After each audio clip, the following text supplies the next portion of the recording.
Thank you very much. You're now live. Good morning, everyone, and welcome to this meeting of South Cambridgeshire District Council's Planning Committee. My name is Councillor Henry Batchelor, and I'm the chair of this committee. We're going to run through a few bits of housekeeping before we. So I'd like to remind all of those who are present in the chamber that everything on your desk, including your laptop screen, is likely to be broadcast at some point. The camera follows the microphone after it is switched on, so councillors and officers are requested to wait a couple of seconds before speaking to allow the camera to catch up. If the fire alarm does sound at any point, please do leave the chamber, make your way down the stairs, do not use the lift. The safe assembly point is next to the marketing suite, which is halfway along the business park. With those participating in the meeting via the live stream, please indicate that you wish to speak via the chat column. Please do not use the chat column for any other purpose. Please make sure your device is fully charged and that you switch your microphone and camera off unless you're invited to do so otherwise. Please ensure you switched off or silenced any other devices you have so that they do not interrupt proceedings, and that goes for all of us in the chamber as well. When you're invited to address the meeting, please make sure your microphone is switched on. When you've finished addressing the meeting, please turn off your microphone immediately. Speak slowly, clearly, and please do not talk over or interrupt anyone else. So members, please note if we do need to vote on any item, we should do so via the electronic voting systems in front of us, and only those members who are present in the chamber will be eligible to vote. Committee members, I'm now going to take a roll call. So after I call your name, if you could switch your microphone on and introduce yourself so those who are watching know who we are and that we are here. I'm sorry. We're having a little bit of an issue with the internet connection. Can I...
You're now live again.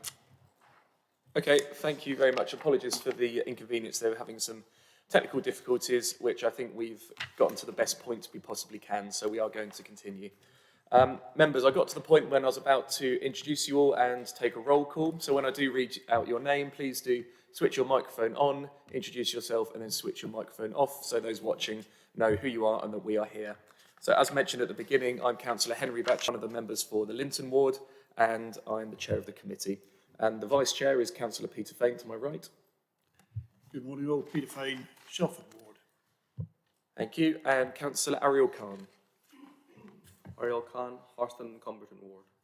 Thank you. And Councillor Dr. Martin Khan. Martin Khan, Histon and Impington Ward. I think 40. If there's no more, these are viewable from page 1 onwards in our agenda packs.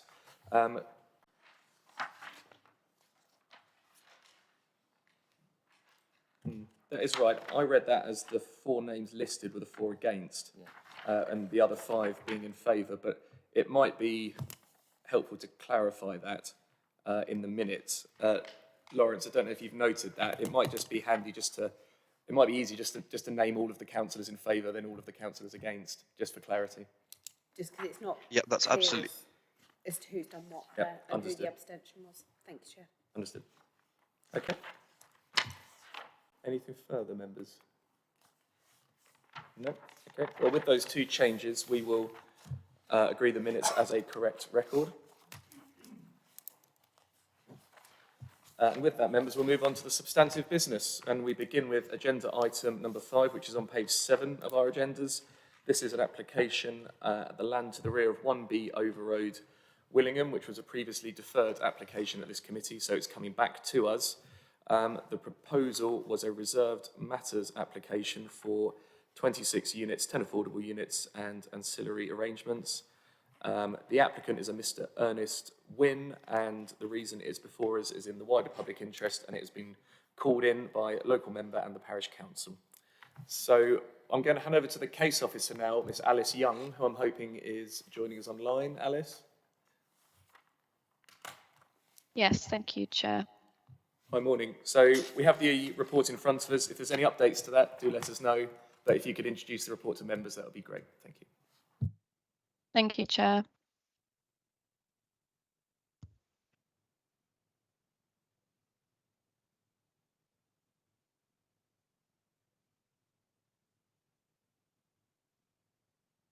So, as the Chair has outlined, this is a reserve matters application, the land to the rear of 1B Over Road, Willingham, and it's a reserve matters for the erection of 26 dwellings, including 10 affordable units and ancillary access arrangements. The application site is located on the southwestern edge of Willingham Village, to the south of Over Road, and lies outside the development framework. The site is rectangular and is sited in a backland position behind residential properties fronting Over Road. Residential properties surround the site on all sides except from the southern side. Apart from the application site, to the north and east is located within the flood zone 2 and 3. This includes the access into the site from Over Road. Flood zone 3 is located to the north and west, north and northeastern sides, cascading down to flood zone 2 towards the centre, and extreme southeast side, and flood zone 1 to the centre and southwest side. There is a 3-metre electricity easement along parts of the eastern and western boundaries and along the full extent of the southern boundary. The proposal seeks reserve matters consent for the appearance, landscaping and layout and scale, for the 2015 outline permission for the erection of 26 dwellings, including 10 affordable units. The application has been amended since the original submission to overcome officers' concerns and to address members' concerns.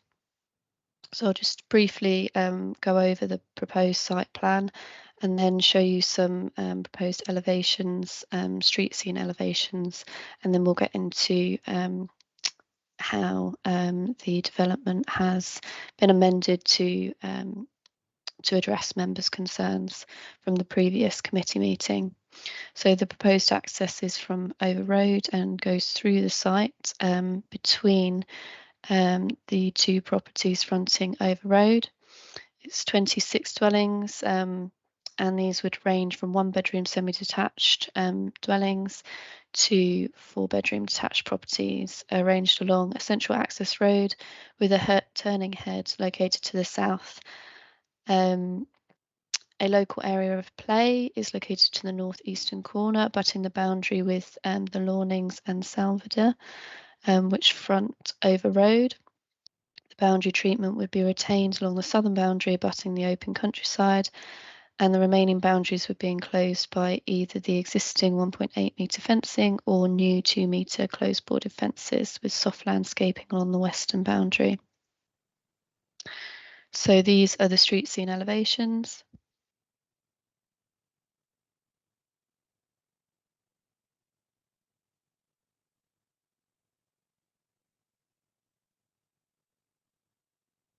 So the application was deferred from the June committee meeting by members for officers to clarify concerns from the lead local flood authority due to the road layout and the consequent highway safety issues with the refuse vehicle oversailing the pavement, and the location of the open space and associated impacts on residential amenity. Members also mentioned car parking for plots 8 and 9. So these matters will be taken in turn. So drainage, members had concerns regarding drainage of the site. While drainage is largely a matter dealt with at outline stage when establishing the principle of development, the applicant has provided full revised details of drainage of the site in this reserved matters application to alleviate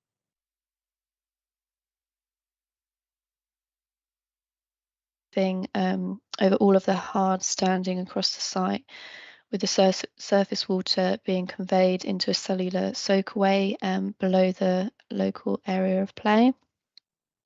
The lead local flood and drainage officer both now do not have any objections to the proposal, and officers therefore are satisfied that the site drainage is considered acceptable. So in terms of road layout, members also expressed concerns as to the layout being too tight for a refuse vehicle to adequately turn within the site without oversailing the pavement. The turning head within the southeast of the site has been enlarged, and updated vehicle tracking diagrams have been submitted to demonstrate that a South Cams standard refuse vehicle can adequately turn within the road layout without overrunning the pavement. Furthermore, the radii of the access entrance to Over Road has been increased to 8 metres to allow sufficient space for larger vehicles to enter the site. The Highway Authority now do not object to the application and consider that the proposal would not result in highway safety issues, and therefore officers are satisfied that the road layout is acceptable. So in terms of the open space, members raised or queried why the open space was located in the northeastern corner. It's been cited here due to the shallow depths of the adjacent neighbouring gardens and the harmful amenity impact that would arise from siting dwellings in this location. Given this and the outline planning permission being specifically for 26 dwellings, no more and no less, this has limited the siting of the open space to this northeastern corner.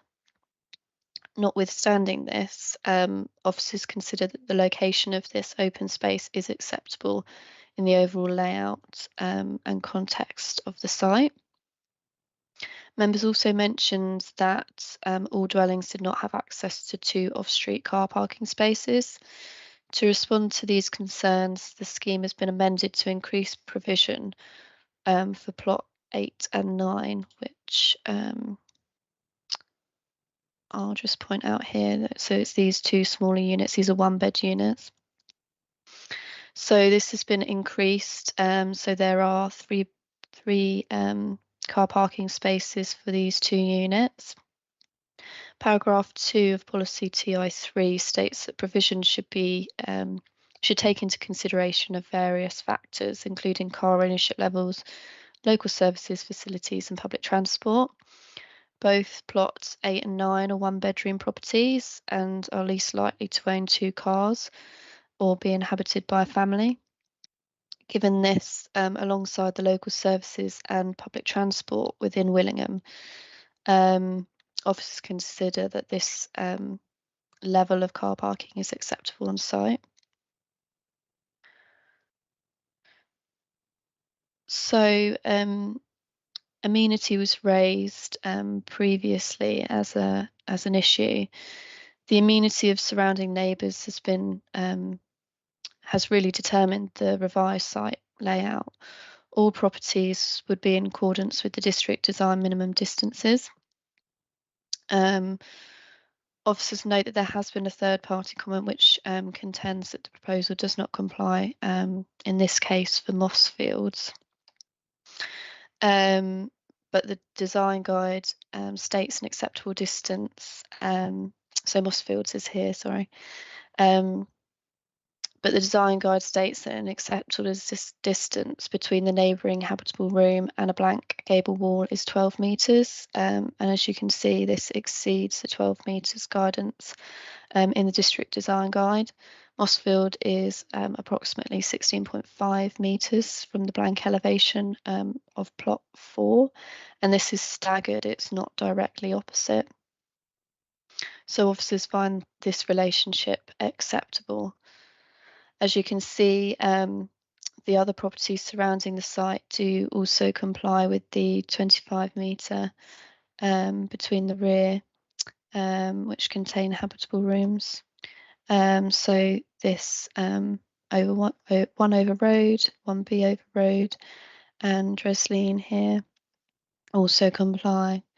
And it is the same in this instance for the properties to the west.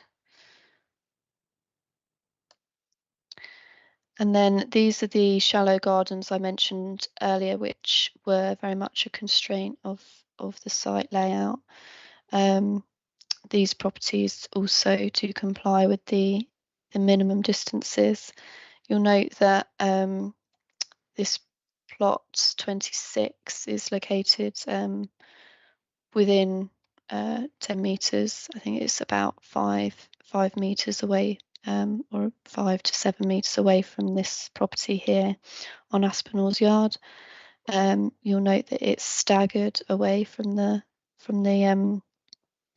property, and the rear garden is sited here. This shows the 45-degree line. The property is staggered away, so it does not obstruct the 45-degree line when taken from a habitable room from the front elevation. So taking all factors into consideration, officers consider that the Planning Committee approved the application subject to conditions, the wording of which would be delegated to officers. And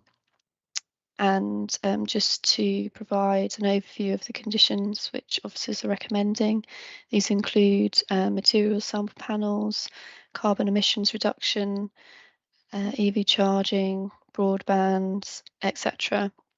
We've also added on, since the previous planning meeting, a drainage compliance condition, the wording of which is in full here.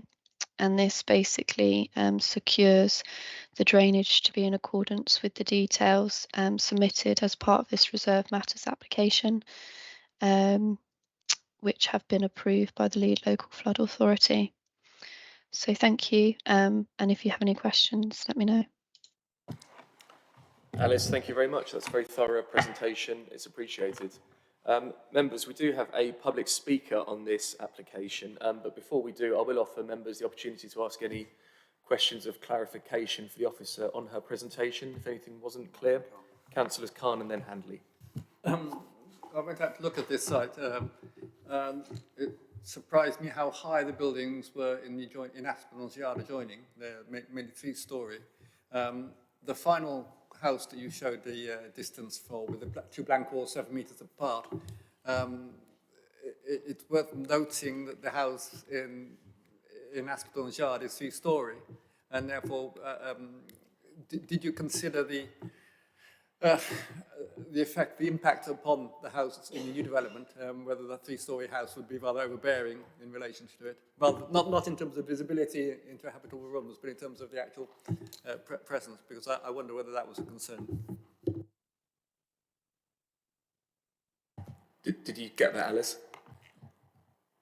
Yes, thank you, Chair. In terms of the amenity for future occupiers of plot 26, or for the amenity for the neighbour in Aspinall's yard, sorry, that wasn't clear.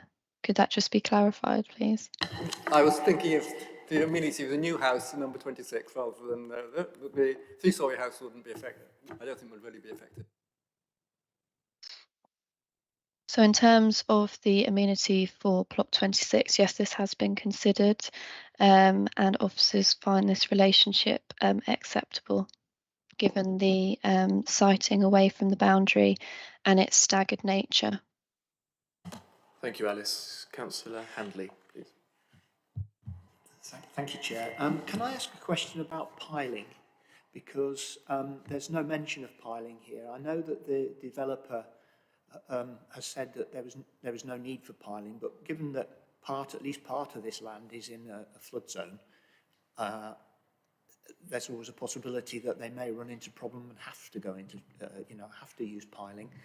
The residents of Hayden Way are very sensitive to that because they had to endure a lot of percussive piling during another development.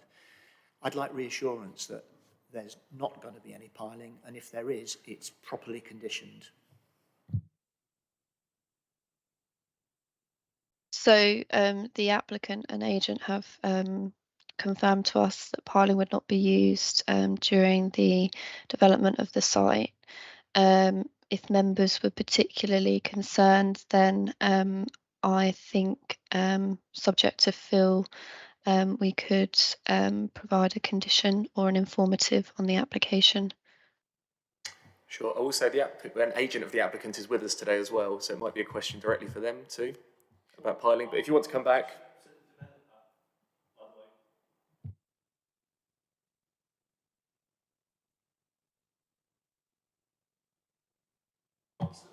Understood. You will get an opportunity in a minute. We're just seeing if there's any more questions or clarity for the officer, then we'll bring yourself in. Okay. Councillor Heather Williams, please. Thank you, Chair. Through yourself, just a couple of questions, one of which relates to the affordable housing. So we've got the affordable and market breakdowns, but not whether they are sort of social rent, shared ownership and the like, unless I've missed that somewhere else.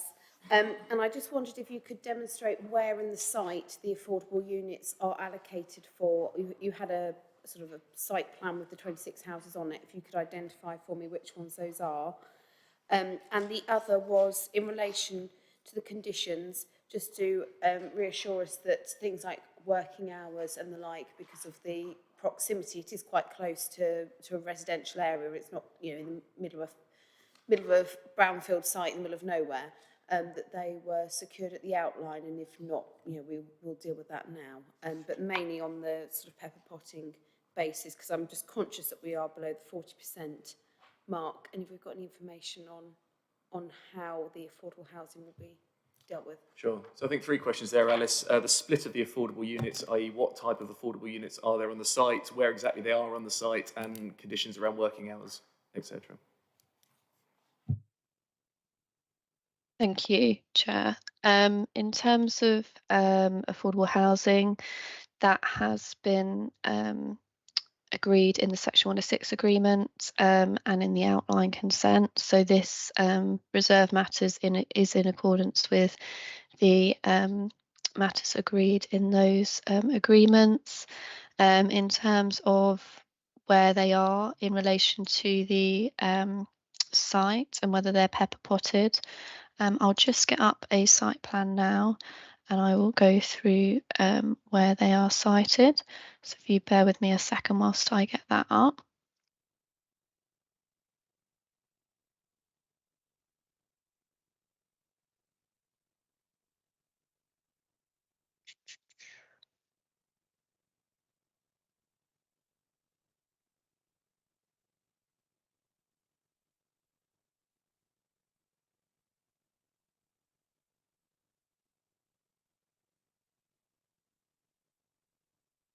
So in terms of affordable units, the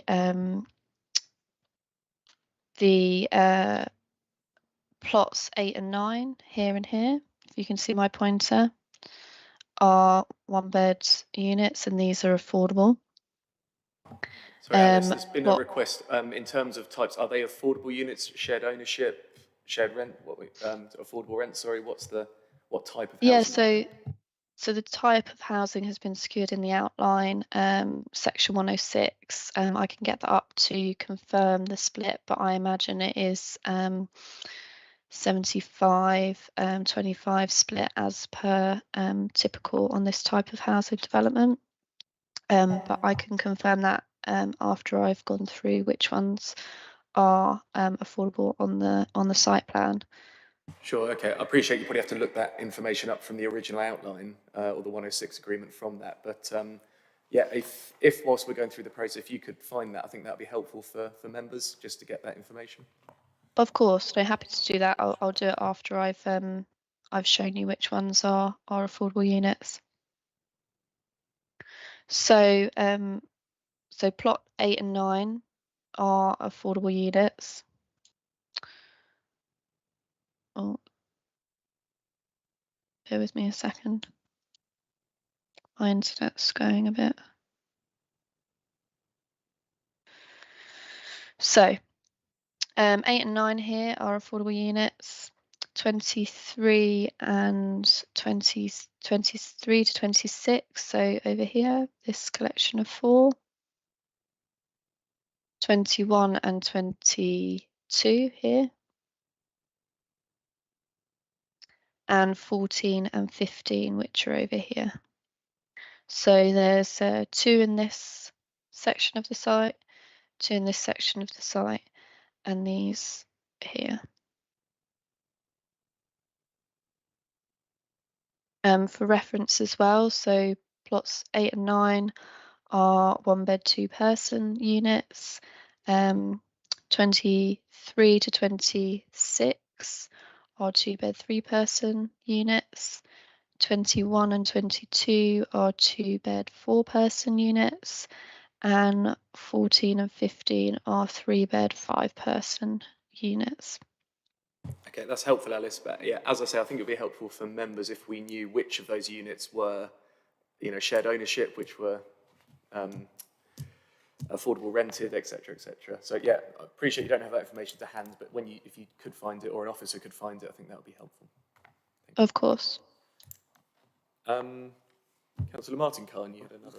Commented item 653 in the report outlines the split of shed of the different units.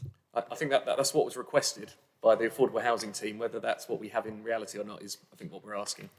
Okay. Sounds as though she's describing that it matches what we've got here. Good. No, well, let's hope so. Okay, members, if there's no more questions of clarification for the officer, we will then move on to our public speakers, of which we have one, Mr. Colin Williams, I believe, who's from the developer Thistlebourne Estates. Lodge Park, my apologies. Okay, no problem. Well, if you'd, fine, I'm just reading the page in front of me, apologies. But yeah, if you could press the button on the right-hand side at the bottom, the big silver one that switches your microphone on and off. And then you have 3 minutes to give us your views on the application. And then at the end, if you could stay seated in case there are any questions of clarification for yourself. So, Mr. Williams, please, whenever you're ready. Can everybody hear me clearly? Good morning, and thank you for taking the time to hear me put forward representations in support of the site. My name's Colin Williams. I work for the developer Lodge Park Homes based in Northampton. The site attained outline planning permission, including access, back in 2017, and we're here today to determine the reserve matters of the siting of the buildings and the materials, etc.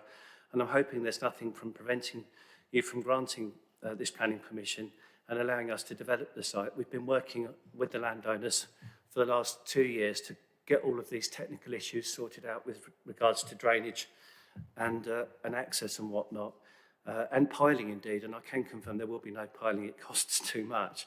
But we're a small local business employing 45 office staff and 50 site-based employees, and on top of that we'll be using the services of local contractors, bricklayers, carpenters, carpet fitters, painters, etc.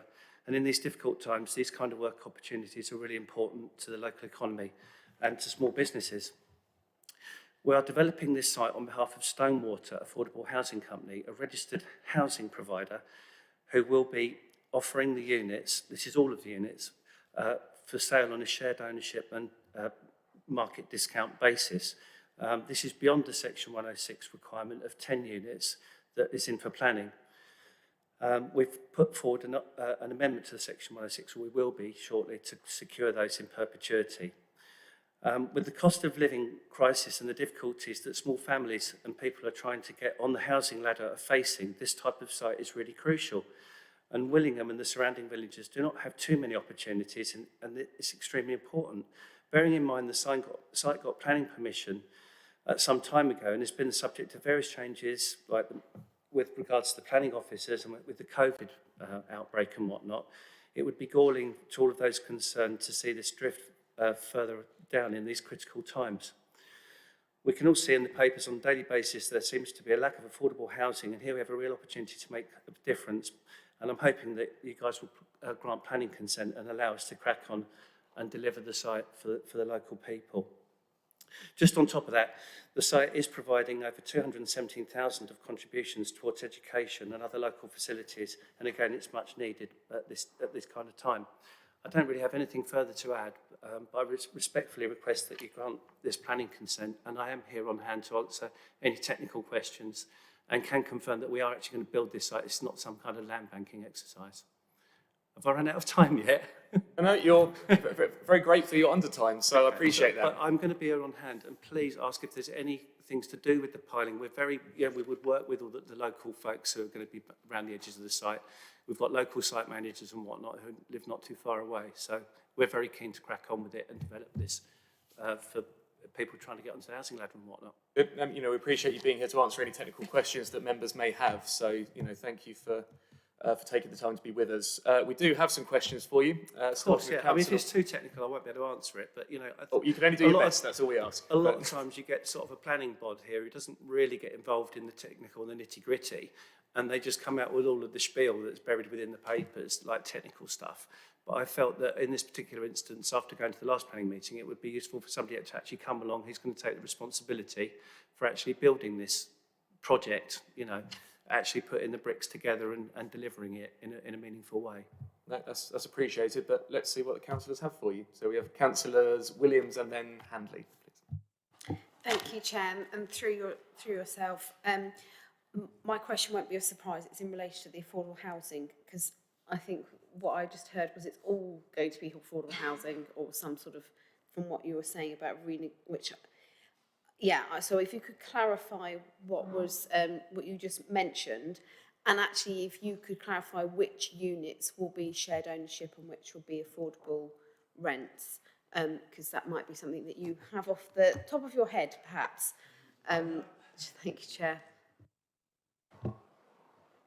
I know that there's 3 shared ownership out of the 10, and 7 of them are affordable rent.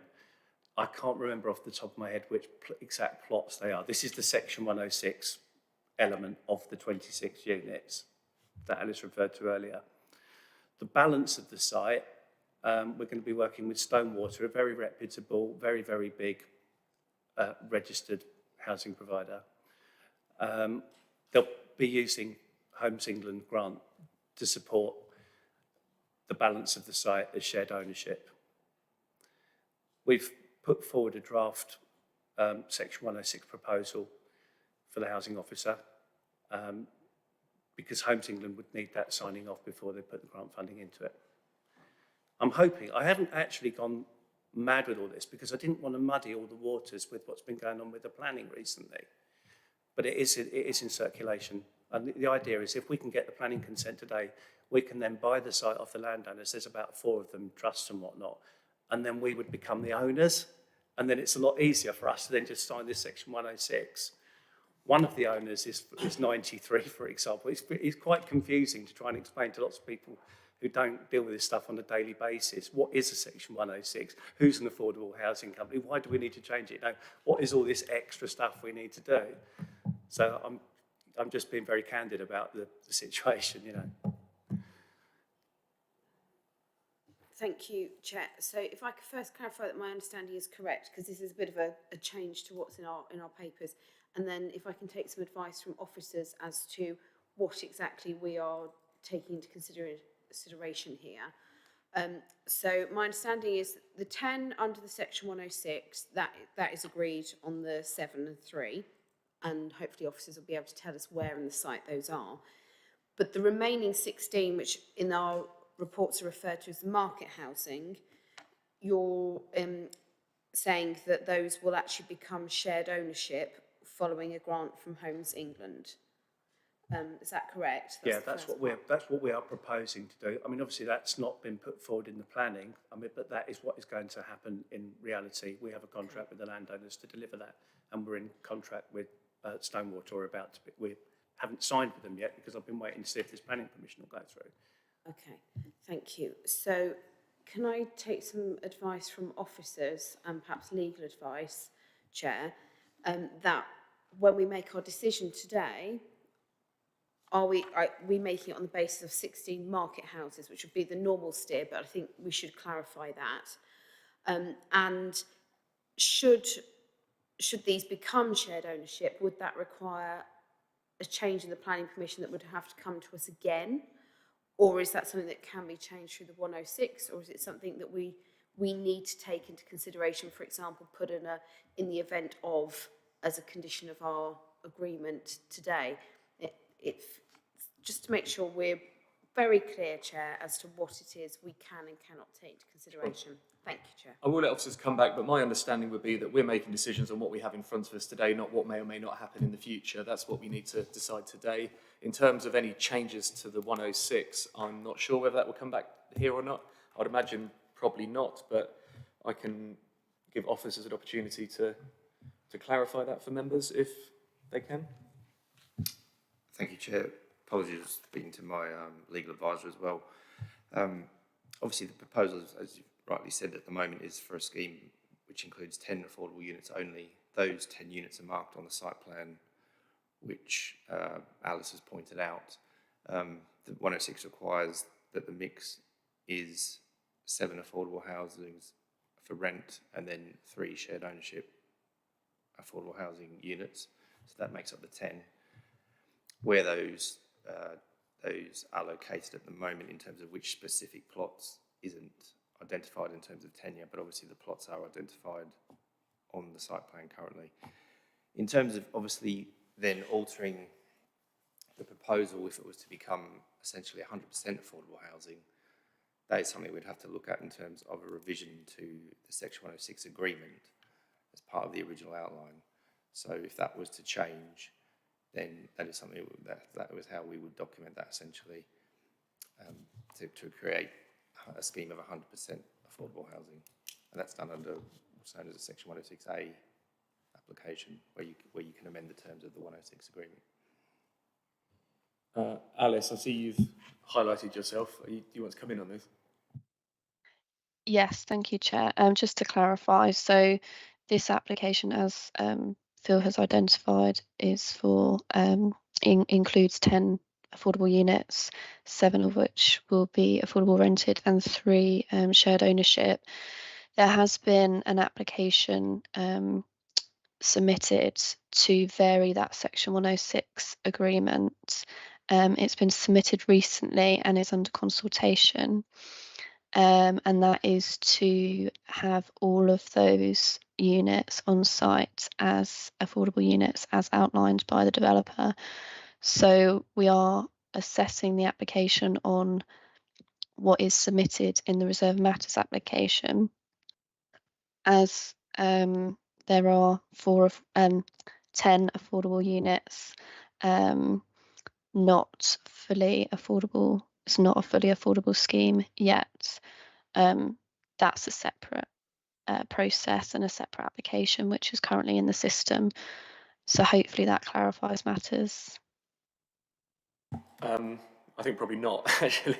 So in terms of what we're looking at today, we need to make a decision today based on the information in our agenda papers, albeit there is a live application with the council to change that allocation of affordability. Is that right? Yes, so there is a separate application submitted to the council which varies the section 106 so that if all we of were, the for units example, to approve this application today, and then officers were to approve that change in affordability, that would then override any decision that we make at committee today. Excuse me, I don't believe that would be the case. I think you're determining what's in front of you today. I'm just telling you what is likely to happen in the future and what our plan is, as evidenced by Alice. And I think, it would be up to you guys in the future. If you didn't sign that section 106 to change the affordability of it, that's within your gift. You simply won't sign it. Sure, we're going to have some input from the legal officer, which might be helpful. Thank you, everyone. So the application before you today should be considered exactly as it is. Take from your mind any application that's currently pending, because that is not relevant to your decision today. So only consider what you have before you today. With regards to the application currently in the system, that's a 106A application to amend the details of the previously granted section 106. That was granted on the 18th of, or dated the 18th of August 2017. We will deal with that separately. That application does not affect any decision you make here today with regards to the reserved matters. So I hope that helps. Okay, yeah, that certainly helps me. So members, we are, as we've heard from the legal officer, we're just making a decision based on what we have today, what may or may not happen in planning in the future. So I hope that clarifies. Is this on this point, Councillor Khan? I do have other speakers. Yes, just a bit of information. I wanted to clarify that in any case, if the houses became, the whole lot became affordable, it wouldn't actually require new planning permission, would it? Because the planning permission is simply for residential. Am I right on that? You're getting some nods, so I think that is, yeah. That's correct. Okay. Councillor Handley, please, you're next. Thank you, Chair. And through you, a question for Mr. Williams. Would Mr. Williams be, given the concerns local residents over piling because of something that happened completely independently of this site, I would really like to seek reassurance that there will be a condition applied such that if piling becomes necessary, it's properly controlled.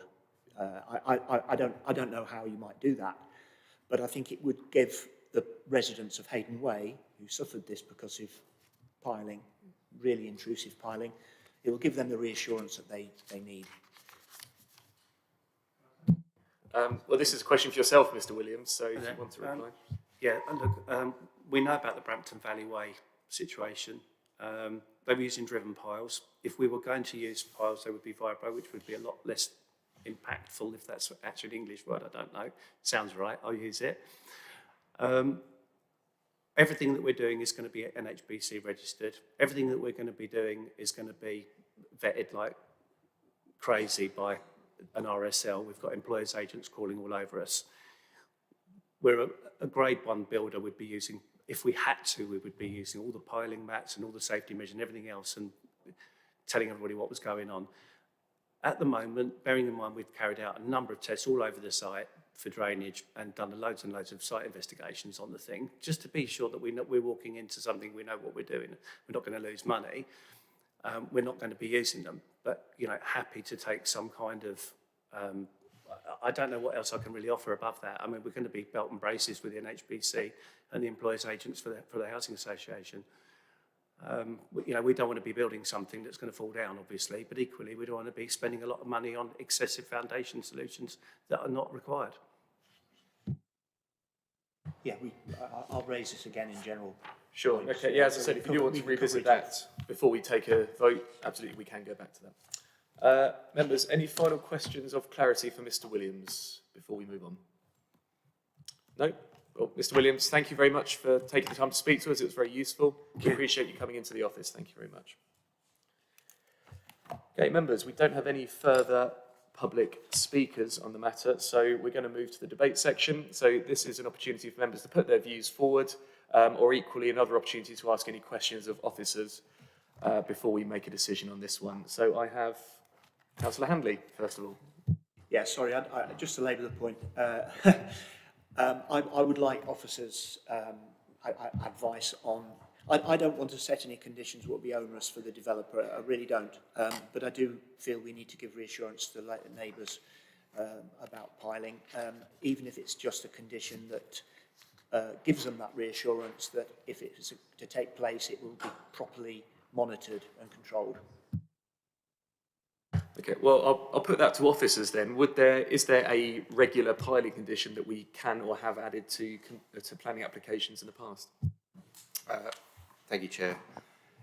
We do have conditions that seek to control the nature of piling where we feel it's necessary in relation to the construction details of a scheme. So we can impose a condition where in the event piling is required, we can ask for details to be submitted and agreed of the nature of the piling scheme. Obviously, that is only then kicking in if piling is required. It's not something that is onerous on the developer. It only, as I say, it only kicks in if that was required as part of the construction. So we could have a condition that covers that point. In that case, Chair, I'd like to propose that we do include such a condition. I'm not seeking to ban any sort of piling, just simply to make sure that it's properly controlled. Okay. Before we move on with that, Alice, I have seen you. So if you do wish to come in on that point, please do. Thank you, Chair. Sorry, it's a bit difficult when it's a bit hybrid. A condition with regards to piling was on the outline consent. I've just got the wording on screen for you now. Sorry if it's a bit fuzzy, but it is a condition which is a standard condition and is along the lines of what Phil has just outlined, basically requiring them to provide a report and method statement for piling if they need to pile on site. So that's Alice, part of the outline that's useful. consent. Just for clarity, that was on the outline planning permission, and so that would still be applicable to any building work that takes place should we approve today. Yes. Good. Thank you. I'm happy with that, Chair. Good. Appreciate that. Thank you. Alice, thank you. That's very helpful. Next speaker, Councillor Fane. Thank you, Chair. Obviously, we're considering this application ab initio, even though we have heard much of this before. I think the issues that were raised today, including piling, I think Councillor Handley is satisfied on that. On affordable housing, we're looking at the application before us. If a separate application were to come forward to increase the amount of affordable housing, shared ownership, then I would hope that could be dealt with by officers separately. If we look at the key issues that we dealt with previously, on the drainage, both the LLFA and our own drainage officer are now satisfied that the drainage strategy would provide appropriate mitigation of surface water. On the highway safety issues, the Highway Authority now do not object to the application and consider that the proposal would not result in any highway safety issues. On the car parking issue, and paragraph 1.4 for those who want to follow this, given this and the conditions, local transport and so on, officers consider that this is an acceptable level of car parking provision on site. There was concern about open space. That is now considered by officers to be acceptable in the overall context of the site layout. I think that we should now be in a position to move to a vote. and I would propose to approve this application as recommended by officers.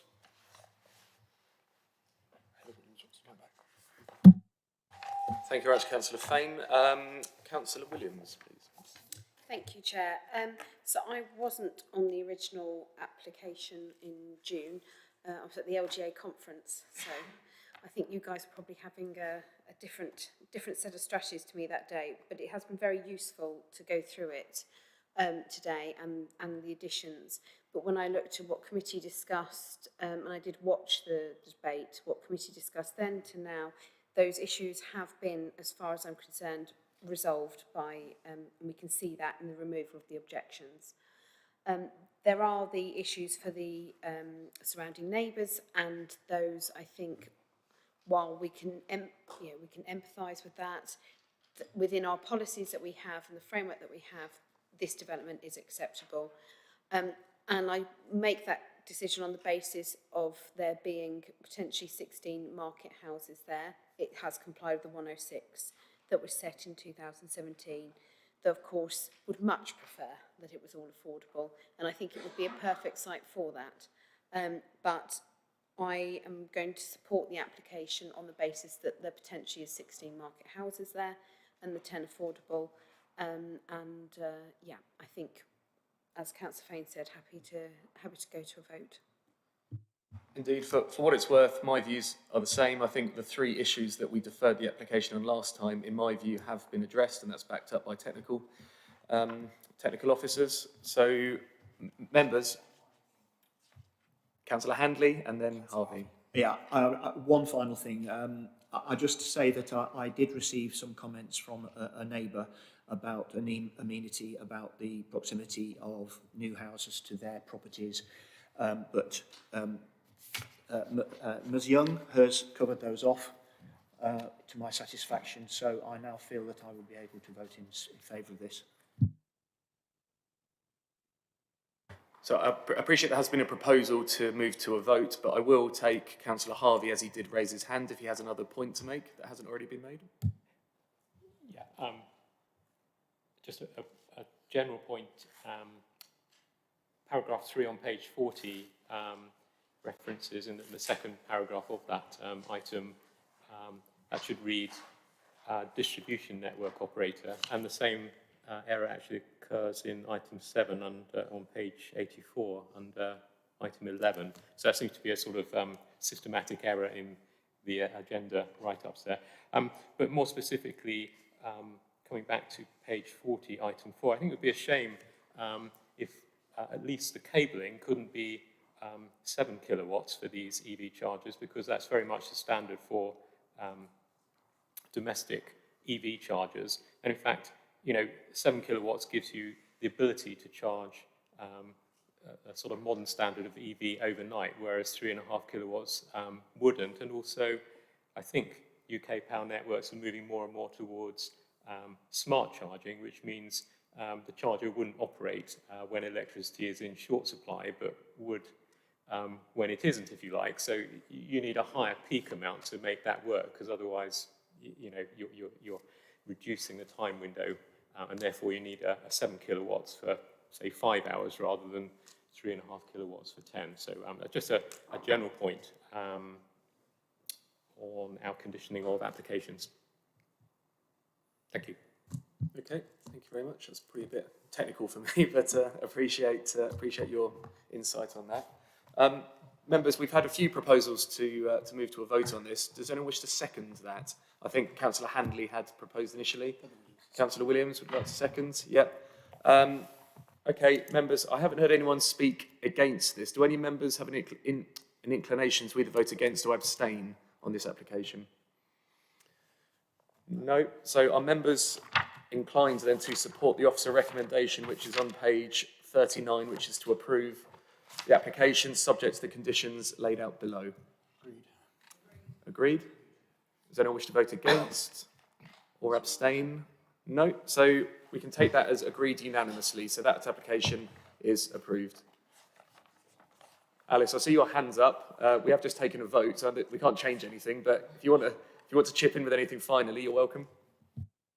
Yeah, sorry, there was an additional condition which I laid out on the slide in my presentation, which was a compliance condition for drainage details to be carried out in accordance with several documents. That is not in the committee report. I mentioned it in my presentation, just to highlight that for members. Sorry. Okay, no, that's useful to highlight. I appreciate that. I was just going to say, Chair, that I think there was an assumption that that would be included when we took the vote. Yeah, indeed. So I don't think anyone have any issues with approaching it that way. So thank you very much, members. With that additional condition that Alice just mentioned, the application is approved. Thank you very much. Thank you, Mr. Williams.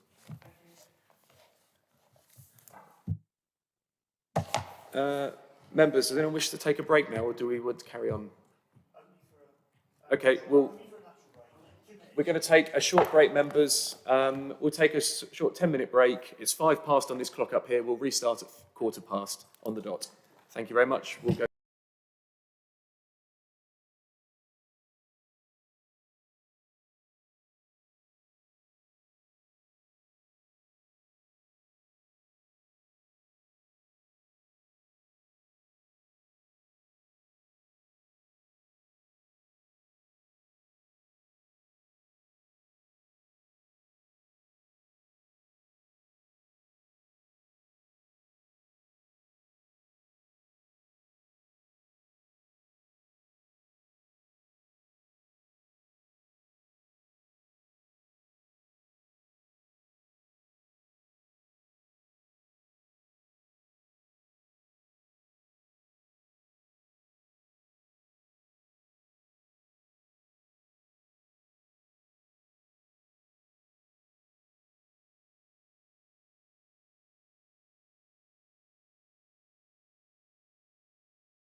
now live. Thank you very much. Hello and welcome back to South Cambridgeshire District Council's Planning Committee. We've just had a short recess and we're now restarting the agenda at item number 6. The application is at Cambridge City Football Club in the parish of Sawston. The application in front of us is a Section 73 variation of condition application. The applicant is Mr. K. Satchell. And the reason it is before us is because the original application was a departure application, so the subsequent Section 73 we have today would also need to come to committee for a matter of continuity. The presenting officer is joining us in the room, Mr. Tom Chenery. Tom, good morning. Thank you, Chair. So I will hand over to you to give us any updates on the presentation, and then if you could then present the application to us. Thank you. Thank you, Chair. There are no updates to the report or the application. The application before members today seeks to vary condition 2, which relate to the approved plans of the original planning application, and condition 8, which is for the cycle parking, and that was for the approved planning application at Cambridge City Football Club, which is in Sawston. The application site is located to the northwest of Grove Road in Sawston. The site is located within the Greenbelt and it is outside of the development framework boundary. There is a residential development to the south of the site. As you said, Chair, the applications before members today is the original planning application was a departure from the development plan, which was originally determined at Planning Committee. This requires any future application associated with the proposal to be determined at committee. There was community areas and a public footpath and cycle route which were part of the original proposal. They are being retained. There have been no objections from neighbours. The Parish Council do support the scheme and the application is being recommended for approval. I'll now take members through the slides. This first slide shows the originally submitted location plan. Of course, yeah.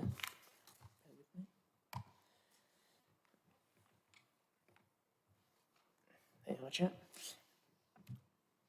The slide shows the, so it's the Council's GIS map. It just indicates the area in green is the green belt. So obviously it's essentially covered by it, and it extends to the north and west. Residential developments to the south. There is an area just down to the south here, which is protected TPOs, so it's all completely protected there. And as you can see, this is the residential area to the south and the commercial and business units to the southeast. The main considerations for the planning application are the impact the development would have on the greenbelt, the impact the proposal would have on the character and appearance of the area, impact on neighbouring amenity, any ecological implications, any highways, car park or cycle parking issues, and flood risk. The site is located in flood zone 1, although there are, as you can see on this map, small areas of surface water. So there's quite an extensive site history for the application, which I'll briefly go through with members just for clarity. So in 2014, the application was originally approved in Planning Committee. That was then went to the Secretary of State, who confirmed that it could be determined by the local planning authority. That in 2015, the application was then approved. The Court of Appeal then quashed the planning permission for the reason that the reasons for the proposal being acceptable in the Greenbelt was not mentioned, so therefore the decision was quashed. An application was then resubmitted and was once again considered by Planning Committee, and that was approved again. The Secretary of State then once again confirmed that the planning decision could be made without their involvement, and the planning permission was then granted on the 7th of March in 2018. This slide shows the Google Maps imagery, just showing the site in its previous state. This slide shows the existing site plan, so this is what was approved. I'd just like to clarify to members just the areas that are being altered. So the terrace buildings along the east, north and west stand are all being amended, and these cycle spaces in this bottom corner are being moved. and this ticket office here is being removed. I'm about to show a proposed site plan which indicates that. So as you can see, the width of the stands and terraces are being reduced in size. The ticket office has been removed. The cycle spaces which were originally in this location here have been moved into this section over here. They are essentially the main amendments to the scheme. This is the approved stadium elevations. I'd like to point out to members the canopy area at the top and the materials, as the proposed stadium elevations are slightly different. So they retain the colour scheme, and the materials are the main change, and the top aspect has been removed and altered. The sizing is essentially the same. These plans show the existing approved terraced elevations. Once again, I'd like to point members towards the plan at the bottom, which shows their extent. And this is the proposed terraced elevations. So they are broadly similar. This proposed front elevation does show the east stand, which does have disability spaces within it. These are the current site photos. So work has started on the site. So the majority of the work at present is hard standing, and part of the main stand, sort of the structure, has started. The green area here is the community land, which is part of the original application. Once again, as you can see, this bottom photo shows the access, and that's being created, and as you can see, the pitch has been laid and the floodlights have been installed. These two photos go to show this is the car park area, where the majority of the car parking is. And once again, the bottom left photo just shows the stands being erected and the pitch area. So regarding the application, so there were concerns raised by the urban design officer and landscape officer. I'd just like to clarify these were concerns. They didn't object to the application as such. They just raised some concerns regarding the design. The parish council support the application. There have been no objections from Highways, the Lead Local Flood Authority, Ecology, Sport England, Environmental Health or Archaeology, and we've not received any third-party representations regarding the development. So regarding the planning balance, so officers are recommending for the application to be approved. The proposal will not cause harm to the character and appearance of the area. The proposal will not cause harm to the openness of the green belt. Development is considered to be a minor alteration to the approved scheme. The alterations allow the scheme to be viable, and no concerns have been raised from other consultees. As I highlighted, the other considerations of the concerns were raised by urban design and landscape. And there were some comments raised regarding cycle parking, but they have been, a condition has been added to the report in order to overcome those. And I'd just like to clarify, the concerns raised by urban design and landscape were not an objection, they were just a concern. Thank you, Chair. Tom, thank you very much. That's very clear. Members, we do not have any public speakers on this, although we do have someone from JK Design, who I'm assuming are the designers of this scheme, available should we have any design-specific questions. Given the fact we have no one actually officially registered to speak, we may as well go straight to the debate, but also this is also an opportunity to ask any questions of clarity of either officers or the gentleman from the design agency. So we will kick off with Councillor Handley, please. Thank you, Chair. It's a simple question for Mr. Chenery. On the bike storage, you said that was being, is it being moved or removed, or is it just being moved to another part of the site? It's being moved to another part of the site. So originally it was in this area here of sort of circled. It was there due to the requirement for emergency service vehicles and its proximity to the car park, which raised some questionable safety issues. It's now been moved to the end of the site in this area down here. So the number of spaces aren't being altered. The reason why it's been moved is because, as I said, there's a requirement for emergency service vehicles. It was too close to the car park. Also, the majority of people that would be using the site would be using the 3G practice pitch during the week, and then obviously match days would be at the weekend. So it would be closer to the practice pitch for them. So that's the reasons why it's been moved, but the number of spaces are the same. Thank you very much. And we next have Councillor Martin Khan, please. Still, I'm just going to comment, and you'll see why I mentioned I lived next door to the site 40 years ago.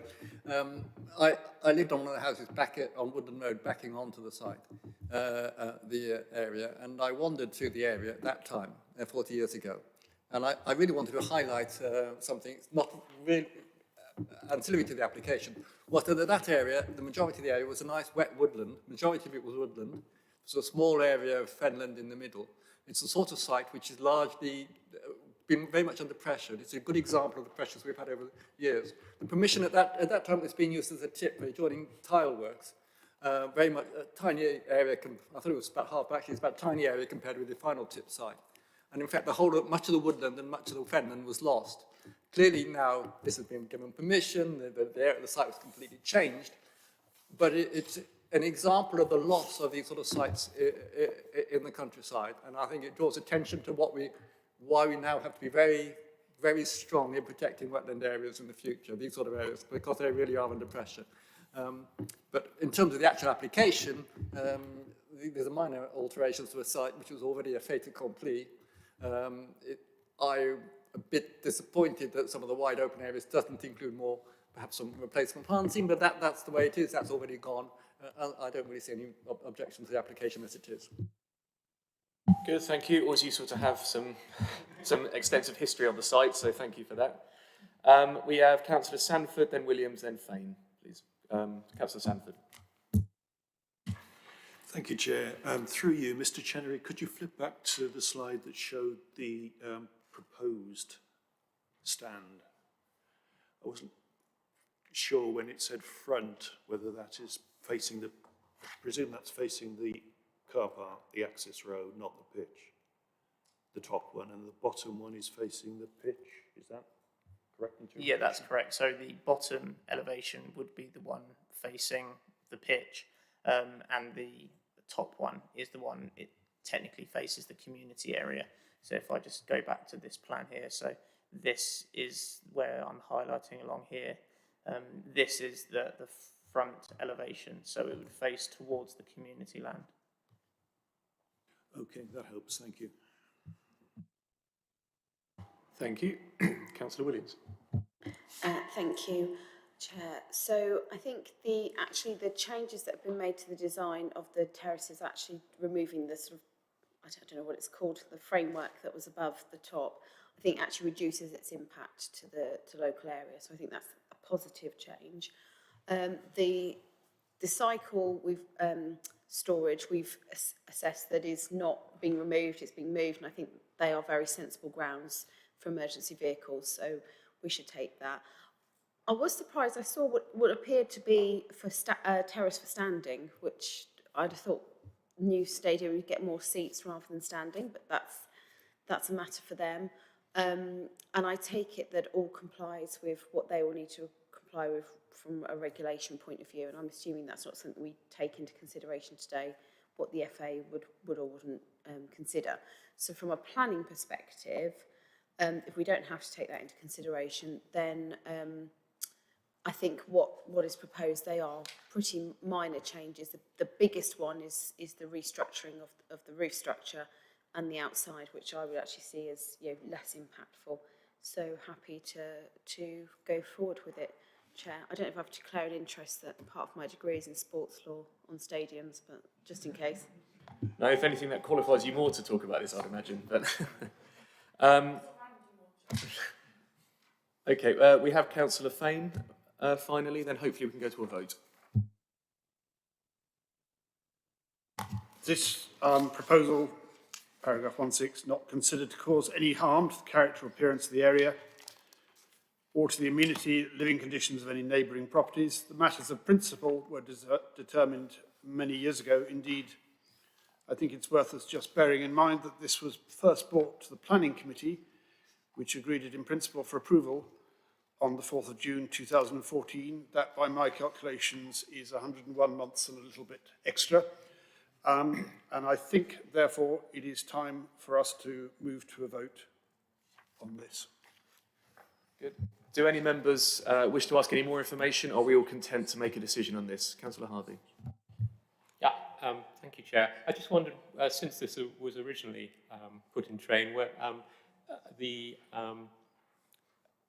ability to turn right at the end of Babraham High Street has been removed, so you now need to make quite a long detour to the roundabout by Grant Park, Babraham Research Park, and therefore there's a strong incentive to take the right turn at the end of Babraham Road, which links up to the 505, but that is quite a difficult turn to make if you're exiting a football match, I would say, because you've either got to cross the traffic or do a sort of rather 270-degree left turn. I just wonder if the traffic management planning has taken that change into account. Thank you, Councillor Harvey. Sorry, I missed half of that, so I was talking to the officer. You weren't proposing anything there, were you? No, sorry. Yeah, apologies. Just reassurance that the traffic planning has taken that change into account. Perhaps some reassurance from an officer that highways and traffic management has been taken into account for this application?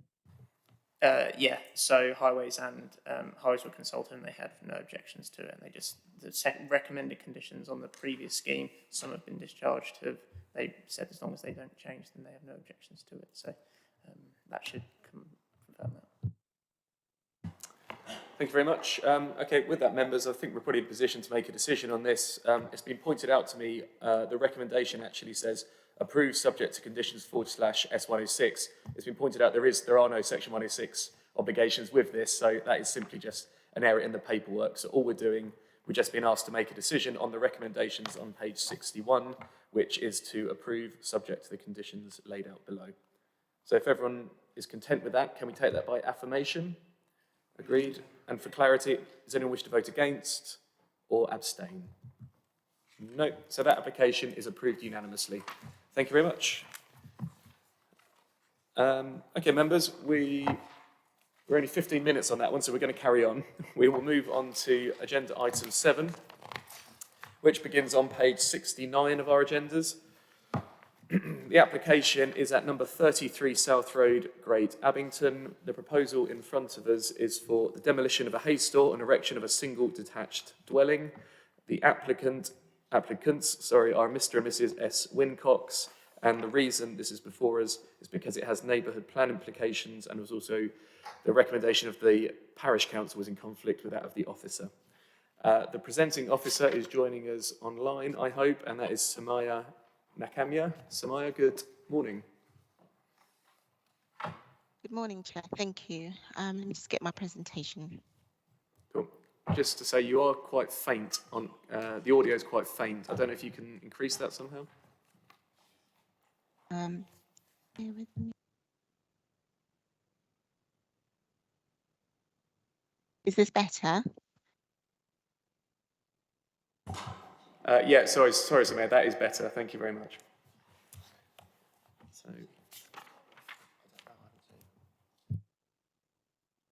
So Samaya, if you could give us any updates to the report in front of us and then introduce the report to members, please. Thank you. Okay, thank you, Chair. There are no updates to the report or the application. Just getting my presentation ready. Can you confirm that you can see my presentation and the red pointer? We can, yes. Okay, thank you. So this application is at number 33 South Road in Great Abington, and the application is for the demolition of the existing hay store and the erection of a new dwelling, including all associated external works, and reinstating the granny annex to stables / ancillary buildings to serve number 33 South Road. So in terms of the context, the application site aged red is located south of South Road and east of number 33 South Road, which is this one here.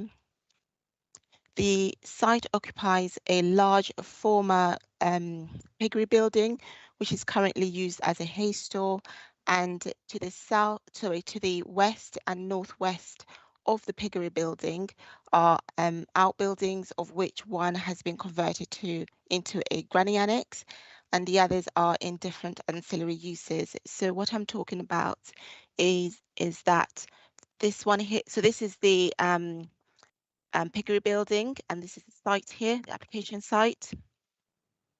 These here are the outbuildings. So this is a carport, and this one here is the granny annex, and then the rest of them are outbuildings, and this is number 33 South Road. So just to show you some photographs, so photograph number 1 is looking from the existing entrance of number 33 South Road towards the site, and the site also includes, extends beyond the fence. So this part here is part of the site. So that's the piggery building, and beyond this fence here is also the site, application site. As you can see here in photo 2, so this is the piggery building to be demolished. So photo 3 and 4 shows the outbuildings. Photo 5 is looking from number 34A, which is east of the site and towards the application site. So this is number 34A, and beyond there is the site. Photo 6 is looking from the site towards number 33. In terms of the proposed development, so here is the proposed block plan, and over here is the dwelling to be built and the associated garage. And just to let you know that the dotted purple line is where the piggery building footprint is, and then this is the proposed access onto the site. Here are proposed floor plans and basement. And then here are the proposed elevations. And then this slide here shows the existing and proposed floor plans and elevation of the annex. So these are the existing plans and elevation for the existing annex, and then the proposed reinstatement of the stables. So this slide shows the proposed street scene elevation, showing a revision to overcome one of the parish council's objection, which relates to the dwelling not being subservient to the existing dwelling house. What the applicant has done is to lower the ground level to 400 millimeters, so they lowered this part, so that the proposed dwelling is lower in height than the existing dwelling. Other concerns raised by the parish relate to the new building not being on or adjacent to the old piggery site, but adjacent to a hay store. So the applicant confirmed that this building, that is the piggery building, was formerly a piggery building and then later was turned into a hay store. And also the location of the piggery is confirmed by a map in the neighbourhood plan, which is shown here, where the green dot is. And therefore the proposed dwelling will not, so it will be built adjacent to a piggery site. Also, the other concern the parish raised was relating to the dwelling is closer to the road than the original dwelling, and therefore doesn't meet the principles of the neighbourhood plan. So with regards to the neighbourhood plan policy, GAL/2, point 7 is what is being referred to here, which requires, so here is like I've taken a snapshot of that, which basically requires additional dwellings is set back from the road at least as far as the original piggery, but will not be placed significantly further back and within the building line identified on maps 1 and 2. So this is from map 2, showing where the piggery buildings are. So the proposed dwelling and detached garage will be forward of the front building line of the former piggery. Officers note that there is some conflict with point 4 of the policy. However, officers consider that if the dwelling is set further back as per the requirement, the proposed amenity space, which is this area here, would be significantly impacted. Also, given that there is a setback of approximately 8.4 meters from the road, officers are satisfied that the location of the dwelling is appropriate and not out of keeping with the character of the area. The other and final point that the parish raised of concern was relating to the two buildings being so close together, which could be seen as overdevelopment of a small area of the plot. Officers note that indeed the dwelling will be closer to existing outbuildings, but there are of lower scale and would appear subservient and would not be and would be read as outbuildings in relation to the proposed dwelling. Also, the existing separation between the existing dwelling and the proposed is significant. So this just shows you the distance, which is about 46.5 approximately from the building to the existing building, the proposed building to the existing. So in terms of the separation, this would minimize the sense of overdevelopment. Furthermore, the neighborhood plan makes provision for the erection of a new dwelling on or adjacent to an existing piggery building and therefore cannot be considered as overdevelopment. So in terms of the planning balance, the site is located outside of Great Abington Village Framework and on the former Land Settlement Association estate. It is therefore recognised that a new dwelling on this site would not normally be supported under Policy S7. However, given that Great Abington has had a neighbourhood plan adopted and Policy GAL/2 allows one additional dwelling on or adjacent to the site of each original piggery site, officers are satisfied that although the required setbacks required under point 7 of the policy is not met, the siting of the proposed dwelling is acceptable and will not significantly harm the character of the wider area. Officers therefore recommend that the proposed development should be approved by the committee, subject to conditions outlined in the report. Thank you, Chair. Samaya, thank you very much for the presentation. That was useful. Obviously, difficult for the committee as we have neighbourhood plan policies to contend with here as well as the council's own policies. So we do have a representative of the parish council here to speak with us, but I will offer members the opportunity to ask any questions of clarification of the officer if anything was unclear in the report. No. We have Councillor Fain, first of all. Yes, Chair, I wonder if we could just go back to the exact wording of condition GAL2 of the neighbourhood plan, which Samaya put up a short while ago.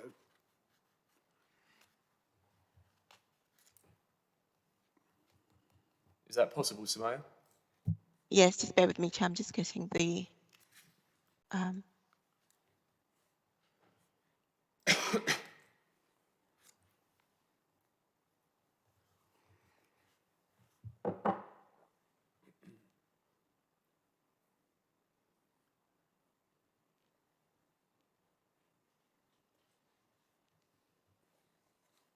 sorry, just bear with me. I'm just trying to share my screen. We just had it there, Samaya, a second ago. Yep. Yeah, we've got it now. We can see. So it's point 7, I think that's the point in question. This point here. Yes, Chair, my question on this was that states that the additional dwelling is to be set back from the roads as far as the original piggery, but not significantly further back and within the build line. I just wondered whether that condition is capable of being complied with. Through you, Chair, I don't believe that they can, purely because of the site constraints. I'm just going to go back on my presentation to just show you the layout of the, sorry, just bear with me, I'm just trying to get my presentation.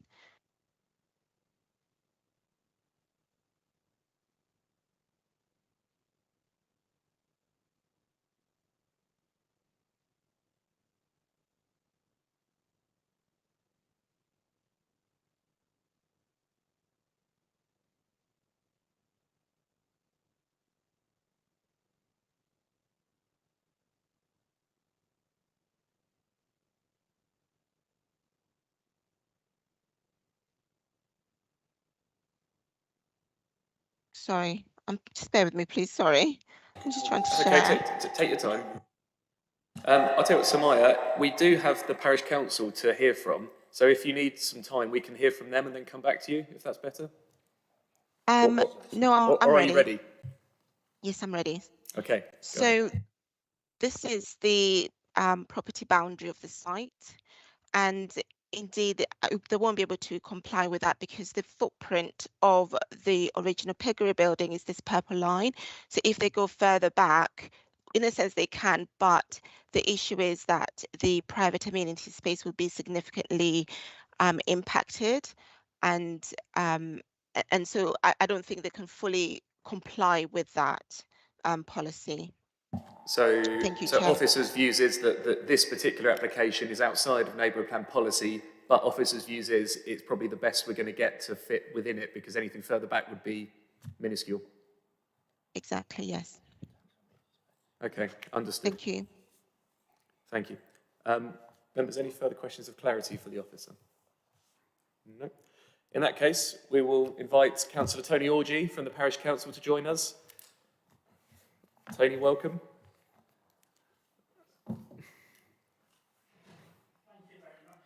If you could switch the mic on, please. It's the silver button on the right-hand side. There we go. We've got you. Well, thank you very much. No problem. Before you do begin, I need to ask if you have permission from the parish to represent them here today. Yes, I do. Good, superb. So I know you're familiar with the process, but for clarity, 3 minutes to address the committee, at which point there may be some questions, so if you could stay seated. Over to you, Tony. Thank you. Okay, Bob, thank you very much. Since the Parish Council's objection was submitted, revised plans have been submitted that it reduce the height of the building, proposed building. And if the committee is minded to approve this application, an appropriate condition can ensure conformity with the neighbourhood plan, and that's actually condition number 20. However, the Parish Council maintains its objection for the following reasons. Paragraph 8.9 on page 74 states that the application proposes to demolish the existing hay store, which is a former piggery stable. The Parish Council challenges the accuracy of this statement. The Parish Council believes that the granny annex referred to in the agenda papers and by the planning officer was the old piggery. When the former LSA was sold off, there wasn't a hay store on this site. The hay store was erected by a previous resident after the LSA was sold off. Its construction is completely different to the old piggeries. It is made of metal with open sides, the old piggeries having a brick plinth, wooden sides and asbestos roofing.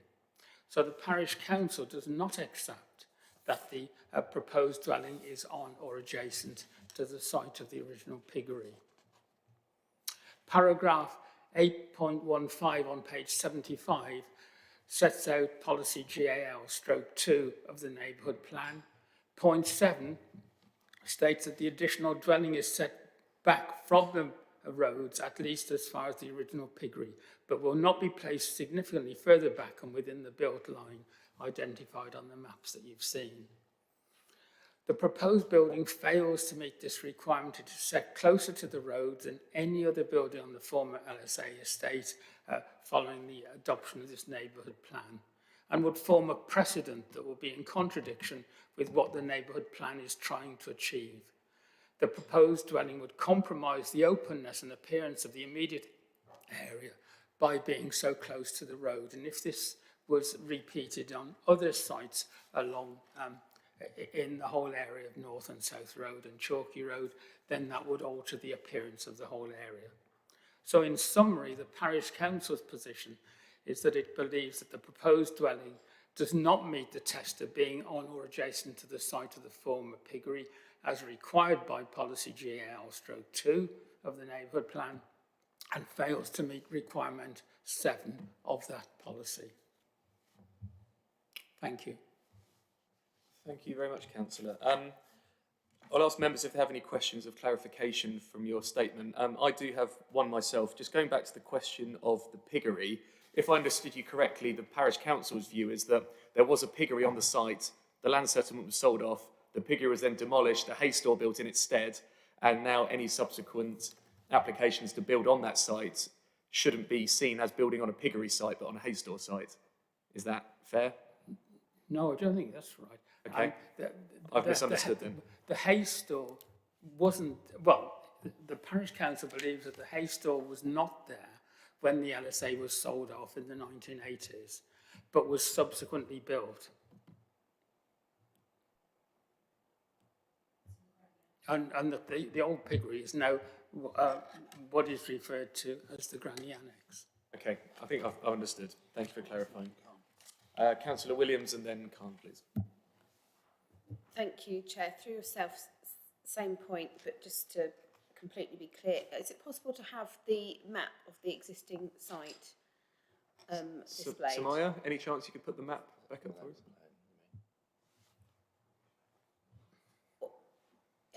No, the existing, it might have been an aerial shot that we had at the start. Yeah, it was like the first. Samaya, I don't know if it's possible to put the first aerial image up that you showed us at the beginning of your report.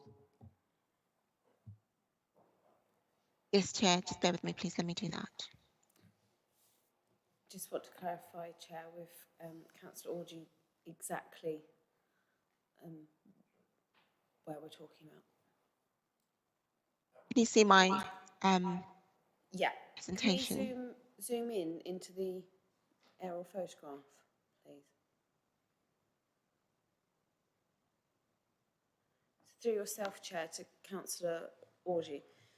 So the agricultural roofed building at the front, sort of within the circle, yes, is the hay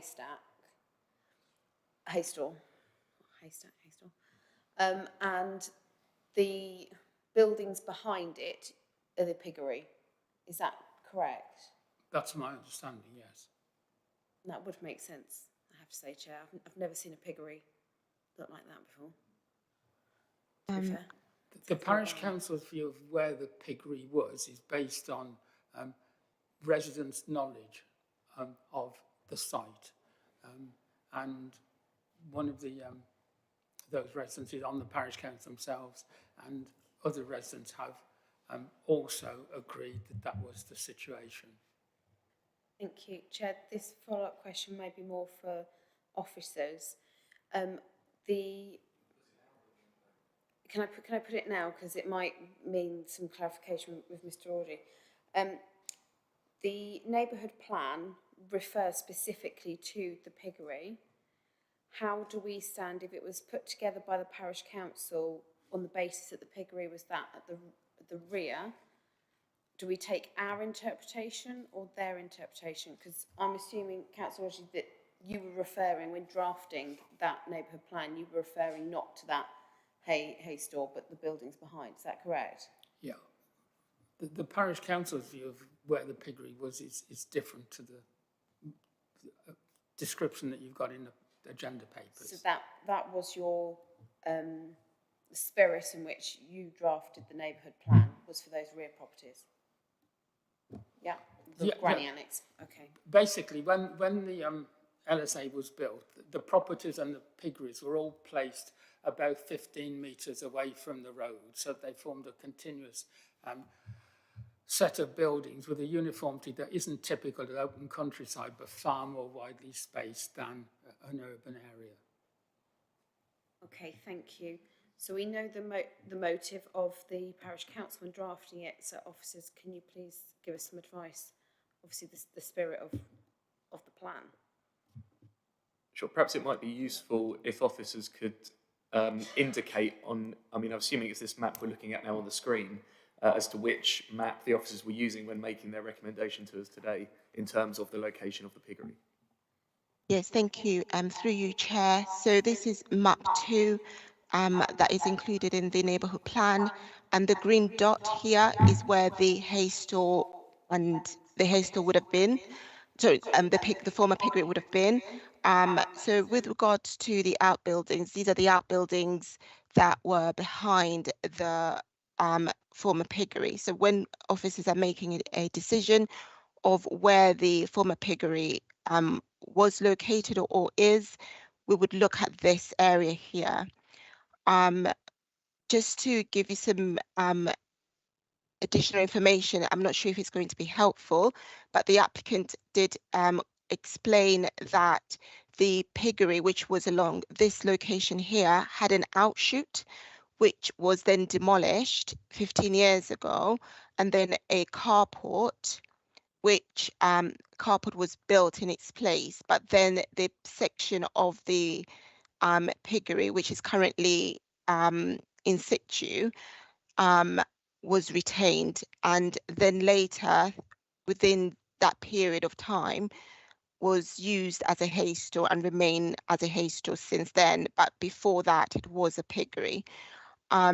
So this is where officers, this is the area we would look at where the green dot area is, and not these other buildings. Thank you, Chair. I'm not sure that has answered your question.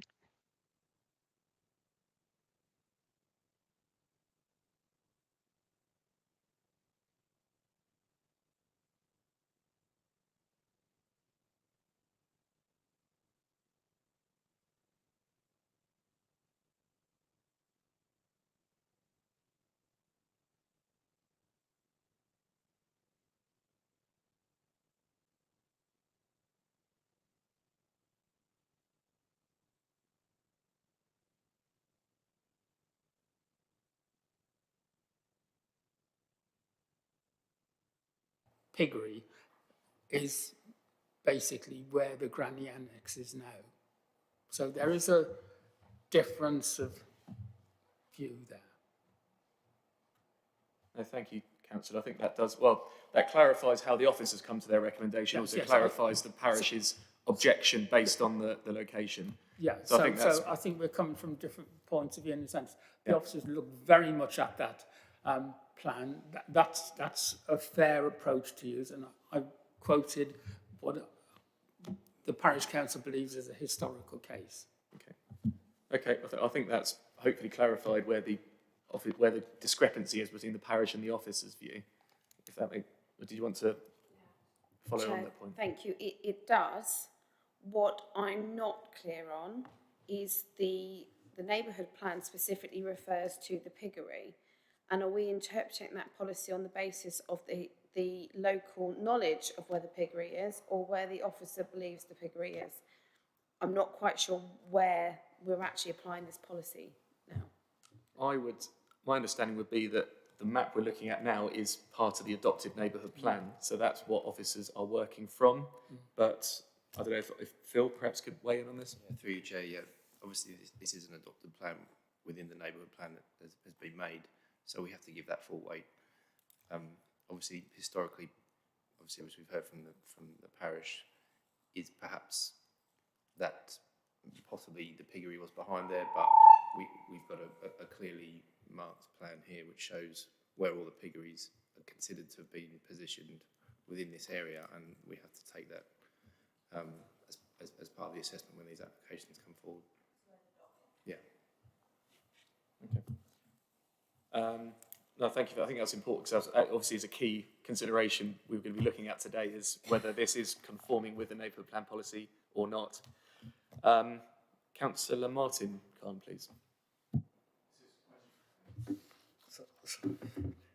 I mean, I was going to ask about the position of the piggery again. So, but the policy says adjacent to a piggery site, and if the piggery was just if you had the carport area, which was indicated on the plan as a building, which appears from what people have been saying also to have been part of the piggery, and it's also very close at the corner to the piggery. Does this meet? Do you think this meets in terms of the determination of adjacent? I accept that the distance from the road is a different issue, but in terms of being adjacent to the piggery, would that not meet the planning? Would you not consider that met the planning requirements or the objectives of the neighbourhood plan?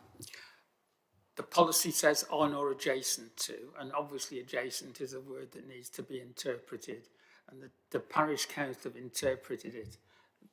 That it doesn't believe so in this case, but that's a decision for you to interpret, I'm afraid.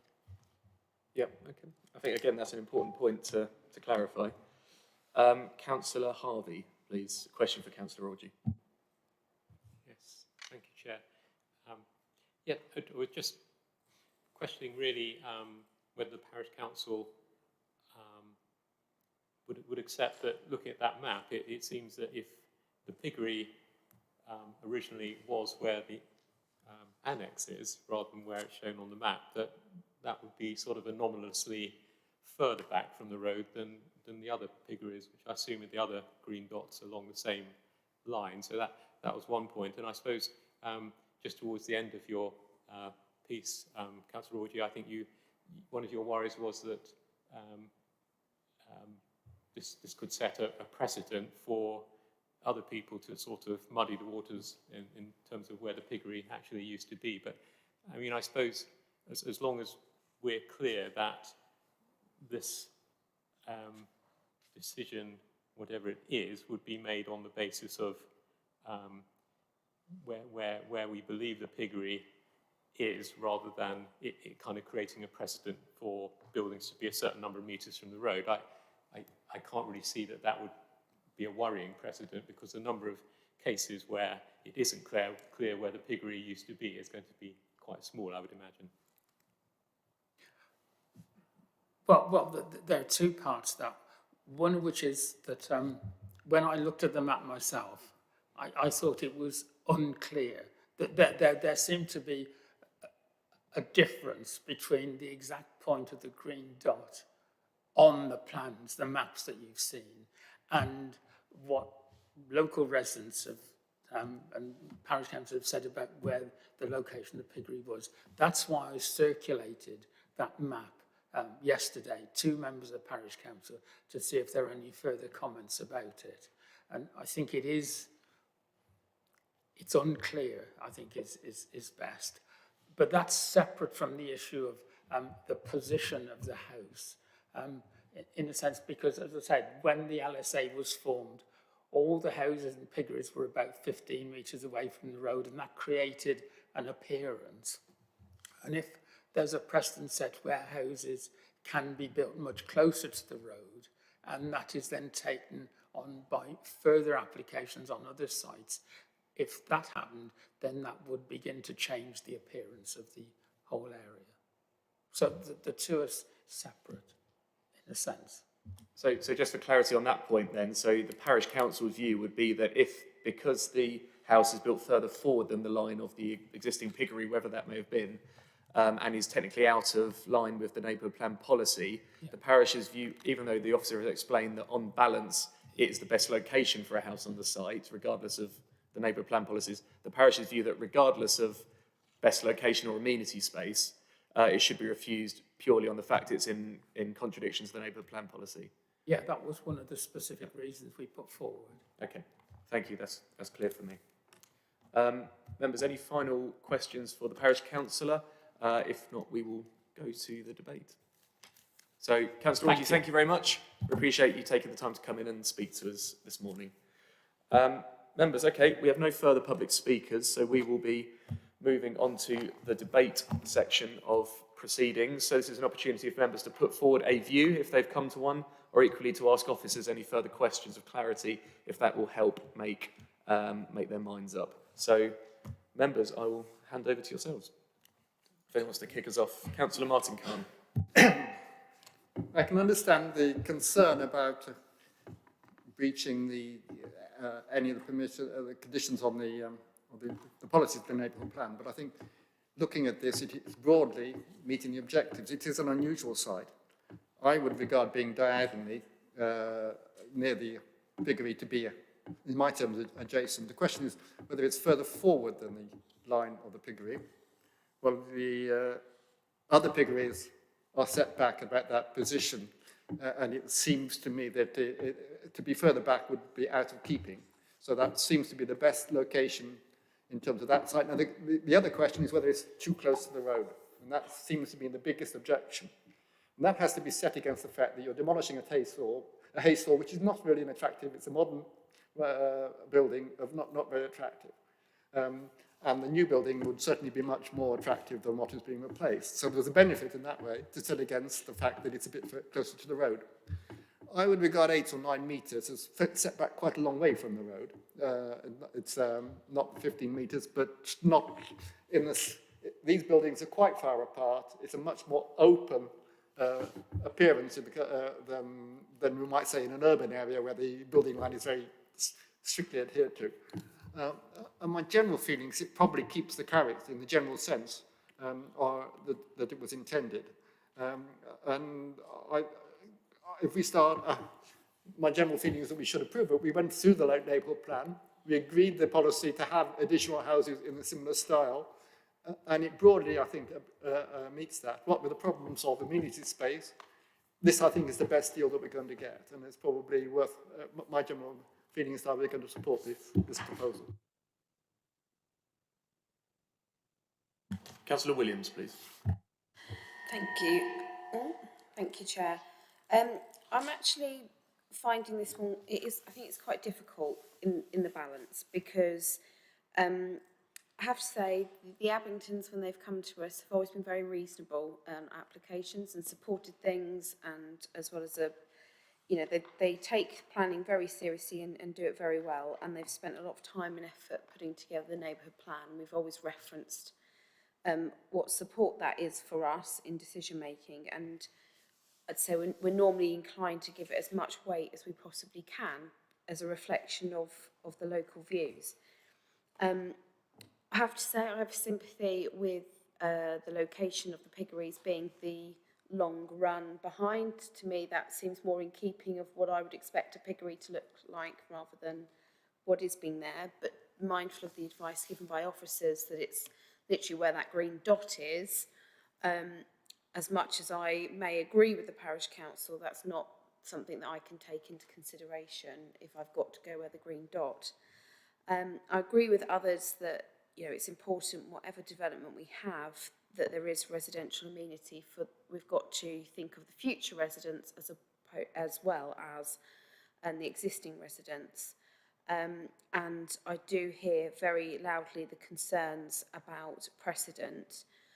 Although equally, I know we're always advised that there is no precedent in planning, and I think we would have to be very, very clear, Chair, if we are to approve this, in recording our reasons for approval of it, which would hopefully alleviate any particular interpretation of it not being what it is today in future, and may alleviate those concerns, as I feel that we're in a situation where the balance really is about the harm in not complying with 2.7 and the information that it's basically impossible to imply with it without it being a postage-size stamped house.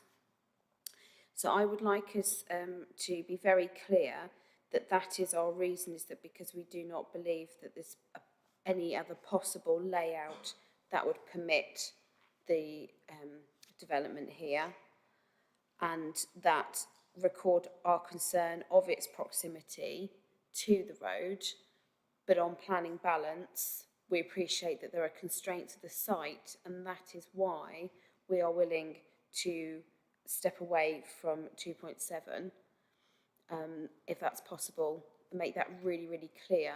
So in the future, if there are sites that come forward that do not have those constraints, this isn't a precedent as is being set, potentially as concerned by the parish council. I can see I've created pause for thought from officers in saying and doing that, so I'm open to advice as always, Chair, but I do think we owe it to the parish council, if we are to support this, to be very, very clear and to try and future-proof this as much as possible. Thank you, Chair. Okay. So what I'll do on the back of that, then I'll ask officers if there is, should approval be granted, if there is anything that can be included in either the decision notice or any kind of official documentation to make clear that this was an exception because of the reasons Councillor Williams has just indicated. If there's any possibility of anything along those lines. Well, obviously, the points of the debate will be recorded in the minutes in terms of the deliberations made by members of the committee.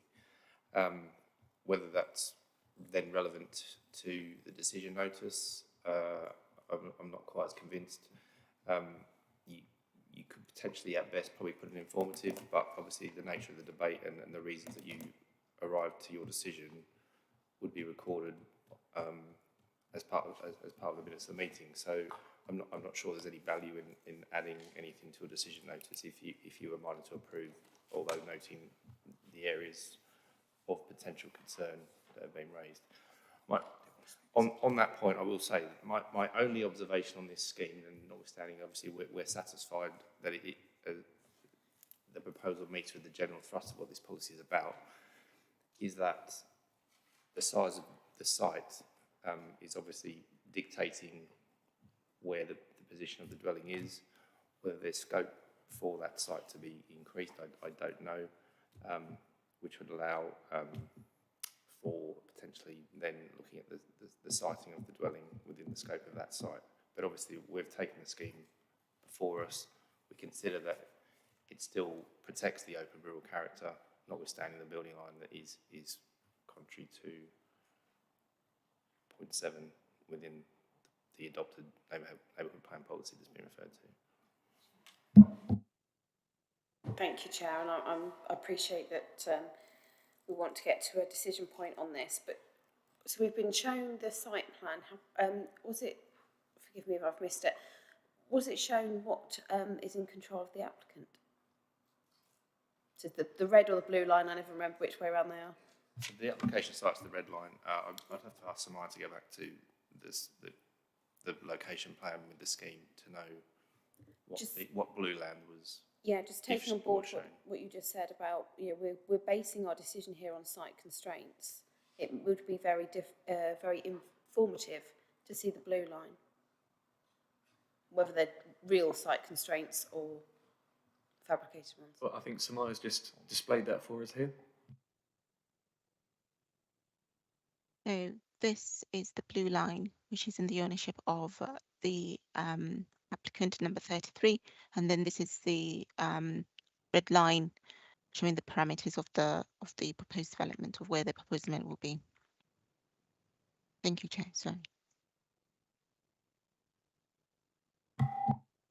Thanks, Chair. In that case, I would suggest actually that the site constraints that we were concerned about are not necessarily site constraints, because that could be remodelled to give the residential amenity behind a property in line with the neighbourhood plan. It's just the applicant is choosing not to comply. Indeed, yeah, but that's what it looks like from looking at the plan here. I mean, as we are told constantly, we have to make decisions based on what we have, not what may or may not be possible outside of the application. And of course, it's our decision how much weight we add to that argument. I was going to speak next, but I appreciate there are others, so I will take them first. Councillor Martin Khan. Wanted to comment in terms of that issue. Looking at the aerial photograph, it appears that the area immediately behind, which obviously you're thinking you could set it further back, is actually amenity space for the granny annex. And so I suspect that that's I suspect that's why it wasn't put further back. I thought just... I mean, yeah, I think we can speculate as much as we like, but we have to judge it on what we have here. Councillor Handley, please. I'm just about to say what you've just said, and that is that we can only take a decision based on what's presented before us. I think if there's any dispute over the neighbourhood plan, you know, sort of long-standing residents have said, well, that's not right. Surely that should have been, that should have been considered before the neighbourhood plan was approved. So I'm afraid I have sympathy with this, but I think that, you know, we have to take the neighbourhood plan as we see it, and I can't really see any reason not to approve. Councillor Harvey, please. Yeah, just thank you, Chair. To agree with everything Councillor Handley has just said, and also say what, in terms of precedent setting, I think given that we've got a plan that shows where these piggeries are, it sets a more dangerous precedent if we sort of start arguing about where the piggery used to be, because then, you know, everyone could use that argument. I think if we've got a plan and we've got a map, really the most sensible thing is to assume the map is correct. That's my view. We'll take Councillor Fain next, then we'll come back to Councillor Williams. Thank you, Chair. The overall position, of course, is that we have a recommendation to approve, which takes account in 1.2 of the GAL2 of the adopted neighbourhood plan, allowing one additional dwelling on or adjacent to the site of each original piggery. Now, wherever the original piggery was, that may be a matter of dispute, this is clearly a site adjacent to it. So that when we turn to page 75, 815, the detail of that neighbourhood plan policy, again, it is clearly a dwelling on or adjacent to the site of the original piggery. The question then relates to paragraph 7. And clearly there must be some doubt as to whether we are working on the basis of some 1980 map, which we haven't seen, the recollection of people who may have lived in the village at that time. The site of the original piggery must be in some doubt. In this particular case, of course, this is a policy applying to all of the piggeries. In the case of other properties, it was 15 metres back. It is very difficult to see that it would be possible for that to be the case here. And indeed, if it were, that would not comply with paragraph 7. Paragraph 7, it must be set back from the roads at least as far as the original piggery, but not placed significantly further back. So we cannot say that this should have been placed further back. To the extent that GAL2 is capable of being complied with in this case, it is complied with, in my view. And we have to go by what is actually on the neighbourhood plan, including the maps in the neighbourhood plan, and not, I'm afraid, by the recollection of residents, including parish councillors, as to what may have been there in 1980. So on that basis, I think that we should accept the officer's recommendation and approve. Thank you. I'll come back to Councillor Williams and then I'll give my view and then hopefully we can go to a decision. Thank you, Chair. It's just in the proposal, it references about the demolition of the hay store, erection of a single detached dwelling, external and reinstatement of granny annex to stables and ancillary buildings. So the granny annex is going and being brought back to stables. In the red line, in the site development, is the granny annex and that part of the proposal included? Is my first point. Samaya, I'm not sure if you heard that, but we might have to ask you to bring the map up again, I'm afraid. Because my impression, Chair, is it's that long building strip on the left, yeah. Through you, Chair, that is correct. It's not included in the red line. I'm just going to share my screen to confirm that. That is. While it's being displayed, Chair, so my question is, if it's not in the red line, and it's not in the site that we're discussing, but it is part of the proposal where we are on that, on the development side of things in relation to the red line, it may be of no consequence, but I would expect the proposal that we're discussing to be within the red line normally. The other thing for myself, I have to say, whereas I started thinking, I probably have to support, I'm now thinking the other way. The development itself, the house itself, does actually, the way it's designed, comes across and then comes towards the road and goes back in its design, which brings it closer to the road as opposed to having a flat edge. And I think that might be something which I look for in a reason for refusal, Chair. But I'd be very interested about the red line, because normally we insist that the proposal was within the red line. Yeah, through you, Chair. It is possible to still control development by condition, because it's definitely within land that's identified as blue land as part of the application. So even though it's not within the application side itself, the land which it's associated with is within blue land in the control of the applicant. In this instance, I'm satisfied we could still control the reinstatement of the annex to stables, or removal of the annex essentially, by condition as being part of the blue land identified on the application. So if we can use that as being included, because it's within the blue line, so too we can include the whole site in relation to site restrictions. If we're using it for one, surely we can use it for both. In terms of what? The reason for it being forward was because we needed space for residential amenity behind, and we were talking about site constraints. That's a lot of blue line behind, so surely the site constraints for the residential amenity space, garden, essentially behind, could be used within that site. So therefore the site restraint, in my view, doesn't stand, because I'm taking consideration the blue line.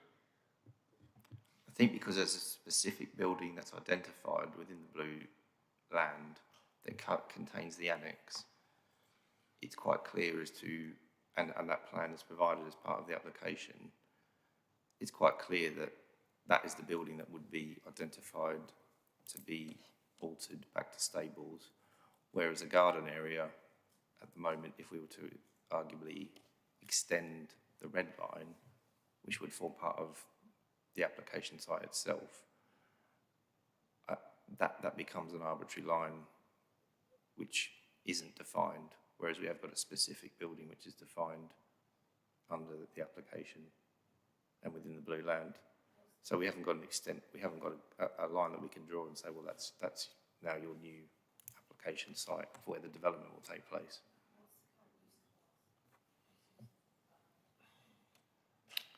Of the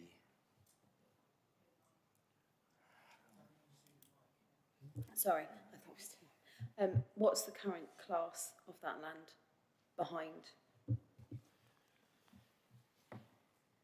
Without looking at the planning history, I'm not 100% clear on that. Obviously, number 33 is a residential dwelling. Whether there's any other mixed use of that land, I don't know without looking fully at the history. And whether to say that's completely residential curtilage, again, I'd have to look at that in some more detail. But it's obviously the curtilage of number 33 as it currently exists. Okay. Councillor Martin Khan. I'd really like some information that really, if they propose outside the red line to change the granny annex to stables, but I wonder, they would not, if we granted permission, they wouldn't be obliged to change them to stables, would they? That would be something that they could choose to implement or not. Am I right in that? Yeah, so the condition that we've put on the planning, the proposed recommendation is that the annex is to be removed, not that they then have to convert it to something else, although they've said it will be stables. But the key point is that obviously that ancillary accommodation is no longer provided, it's a dwelling that's provided instead. And so to meet the requirements of the neighbourhood plan, it's removing that annex accommodation and being replaced with another dwelling. Thank you. So I'll give you my views now as one of the two local members for Great Abington. So as someone that represents the area, I do know that developments on the land settlement since the adoption of the neighbourhood plan have been very closely looked at, because clearly Great Abington had the first adopted neighbourhood plan in South Cambridgeshire, which essentially has one policy which covers the land settlement, whereas I appreciate other larger villages have multiple policies. I think the neighbourhood plan should be very well respected, otherwise we would be sending a message, in my view, to others that, you know, what's the point of having one if the policies aren't going to be followed? So for me, the two issues that that I have some umbrage with, one around, obviously we've heard from the parish council about the location or perceived location of the piggery, albeit we have to go by what the adopted neighbourhood plan maps show. So essentially that negates that one concern I had. The second one is against the policy that we know we are in contravention of, i.e. how far forward the line of the new proposed dwelling is in relation to the piggery. We've heard from officers that they came to their recommendation of approval based on a planning balance, that the contravention of that policy is outweighed by the fact that anything in line with policy would give a much smaller amenity space. But for me, in my view, is we're told that we have to judge it on what's in front of us. And personally, for me, the fact we are in contravention of a very clear neighbourhood plan policy, regardless of what the alternative would be, is, for me, I give a lot more weight to that as an adopted neighbourhood plan policy than I appreciate officers have done. So for me, I appreciate I'm probably in the minority here, but I see that as a strong reason for refusal. So we'll be likely voting for refusal based on contravention of point 7 policy GAL/2. So that's where I stand on that particular point. So members, if anyone wants to make any further points that haven't been raised so far, now is the opportunity. No. So in that case then, unless officers want to chip in with anything further, I think we're probably in a position to take a vote on that. Members, obviously we have a recommendation in front of us, which is on page 82.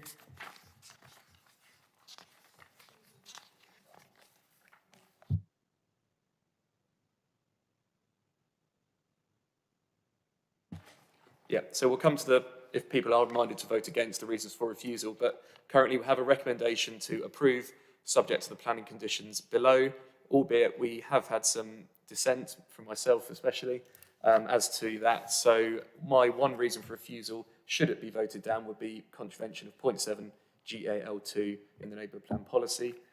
Councillor Williams, I think you had a second. It was to do with the design of and scale of the building. I mentioned about how it actually comes close to the road. So a bit of both, but for me it is actually the design of the dwelling itself as well. Through you, Chair, I think we need to be clear there about whether it is actually the appearance of the dwelling itself, or is it just its siting that is the problem. Which, from the debate that I've heard, it's about the siting of the dwelling itself rather than its actual appearance. But I'm happy to hear any comments around that. Sure.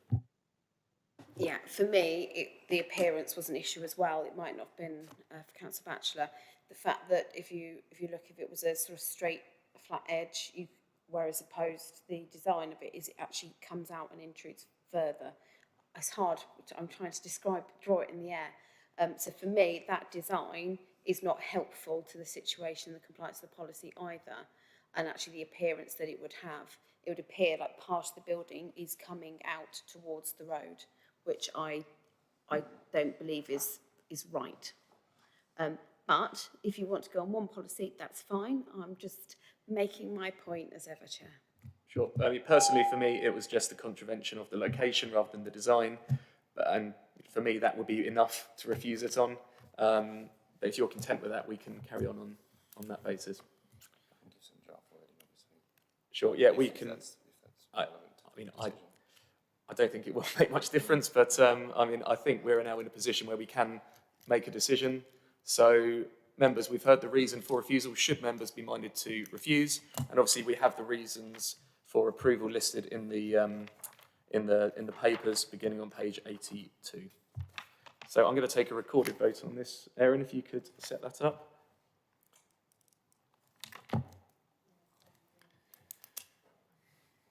So, members, using the keypads in front of us, you press the blue button to indicate you are voting, you press the green if you're in favour of the application, red if you're against, and if you wish to abstain, press yellow.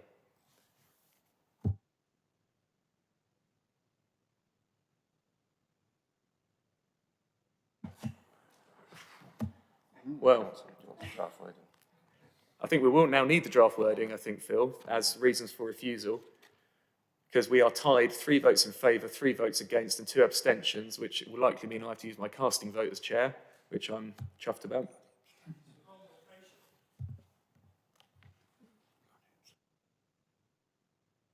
Sorry, that's just the title. Yeah, wrong. Don't worry, we haven't made a decision on that one yet, don't worry. So I'm going to ask Phil if it's possible to...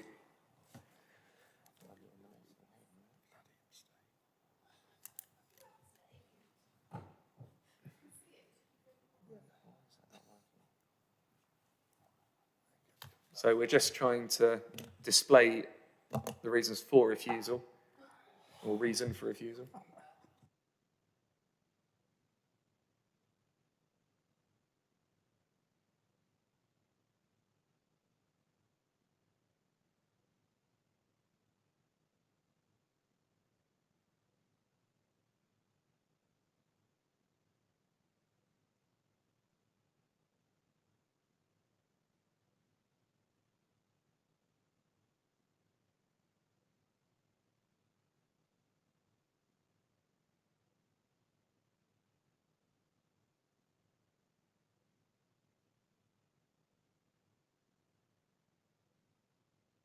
Just having some technical difficulties in displaying the reason for refusal in writing. It's coming now. Here we go.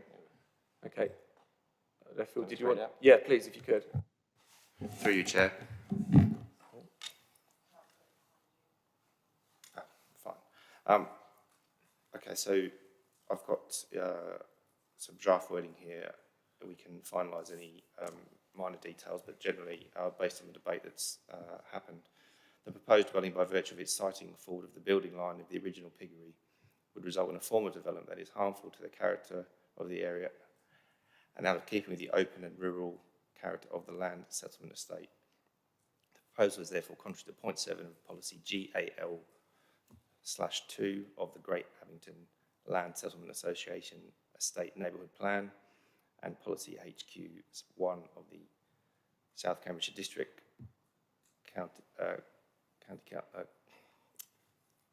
South Cambridgeshire SCDC Local Plan 2018.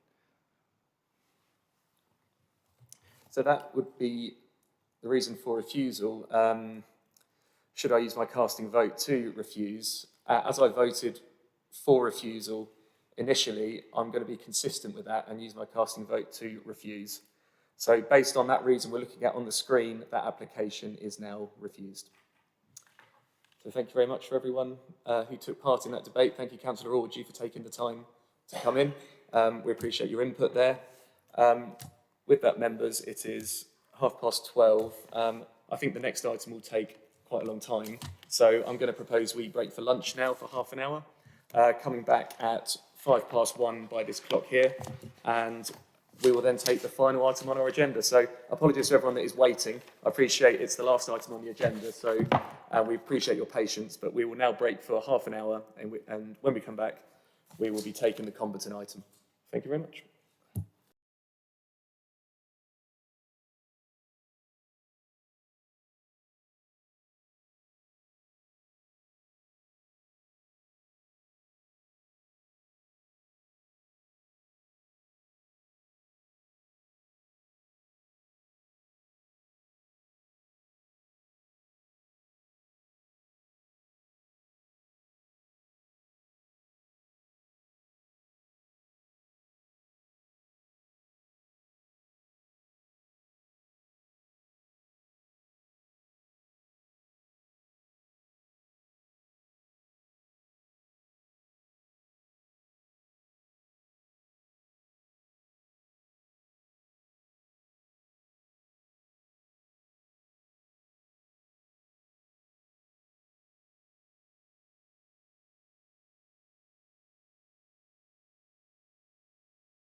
Good afternoon, everyone, and welcome back to this meeting of South Cambridgeshire District Council's Planning Committee. We have just had a short recess for lunch and we're now about to rejoin the agenda at item number 8.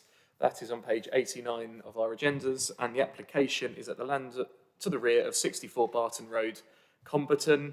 The application in front of us is for a single-storey, three-bedroom dwelling and the associated works with it. The applicants are Mr. and Mrs. Mark and Sally Arnold. The reason it is in front of us today is because the recommendation of the officer is in contradiction to that of the parish council. The presenting officer who will be presenting the report to us is Charlotte Spencer, who I'm hoping is joining us online. I see Jessica Marshall's joined us. Is it possible to switch your camera off, Jessica? Thank you very much. Charlotte, good afternoon. Afternoon. Can you see me? Sorry, my camera wasn't coming on then. Yeah, we can see and hear you fine. Okay, that's fine. So, yeah, over to you then for any updates to the report and then to present the report to members, please.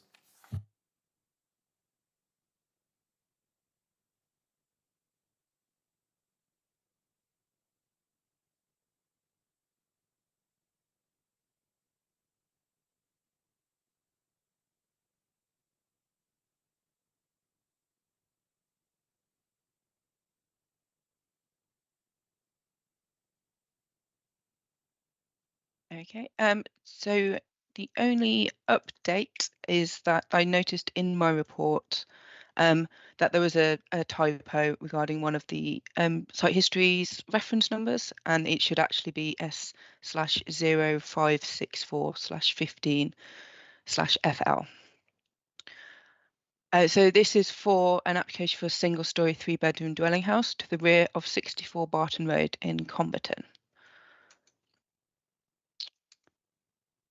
So this is the location. The site comprises part of the rear garden of number 64 Barton Road, which is a two-storey detached dwelling located to the south of the road. As you can see, number 64 benefits from a very large garden. To the west lies a parcel of undeveloped land, and to the east the site borders number 68 Barton Road and the rear garden of number 2 Wootton's Close. To the south lies part of the garden which belongs to the host dwelling and comprises mature trees. So in terms of the constraints, apologies, there's two maps here. The layout on our GIS for the protected village amenity area kind of covers everything else. It's just had to show two for clarification. So this pink area here is the protected village amenity area, which I may refer to as PVAA in this presentation. As you can see, part of the PVAA does come into the site, into the southern part. So this purple line here is a public right-of-way. And the pink line shown here is the edge of the conservation area, and everything to the west of the line, it falls within the conservation area. There's 3 TPOs on the site, shown by these blue circles. And the site is within the development framework. You see the boundaries in the black dashed line, and anything outside the development framework in Comberton is within the green belt.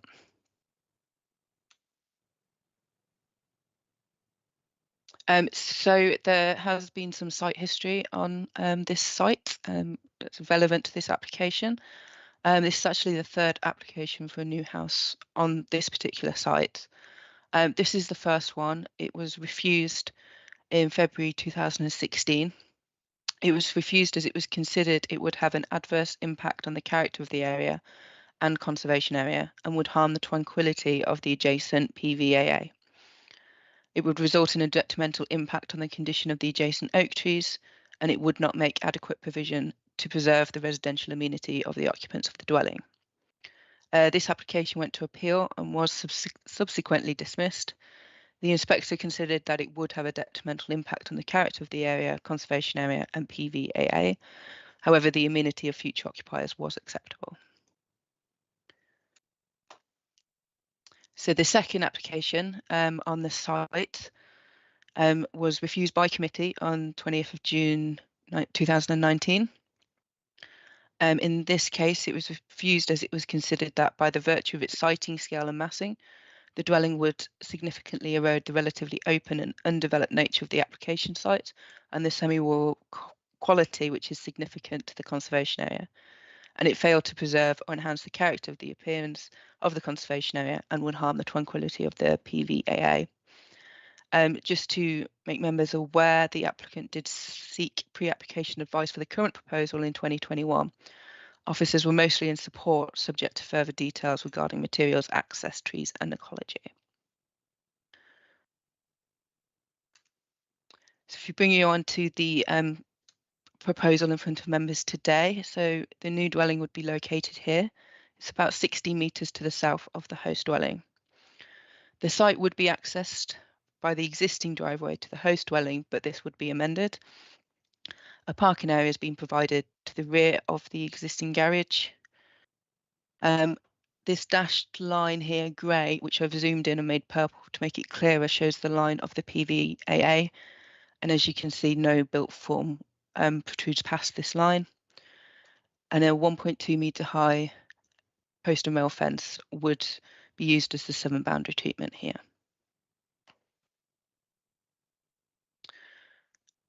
So these are the proposed floor and roof plans. So the maximum width would be 14.3 metres, the maximum depth of 7.1 metres. A cycle store and bin store would be provided here.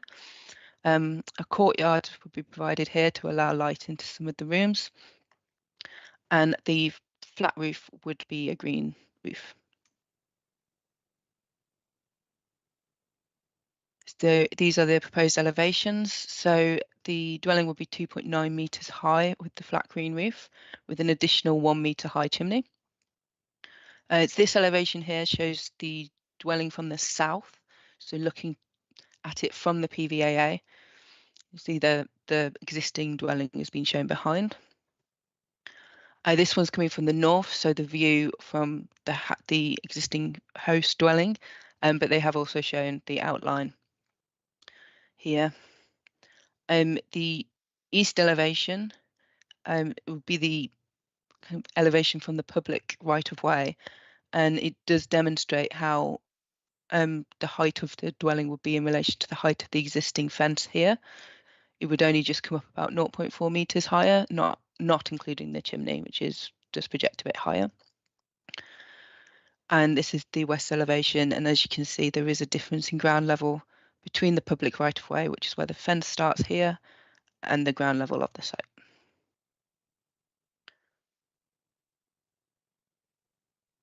So these are just some photos about the street scene. So this is from the Barton Road. You can see the host dwelling here. So the proposed dwelling would be behind this garage and roughly kind of behind where this Land Rover is here.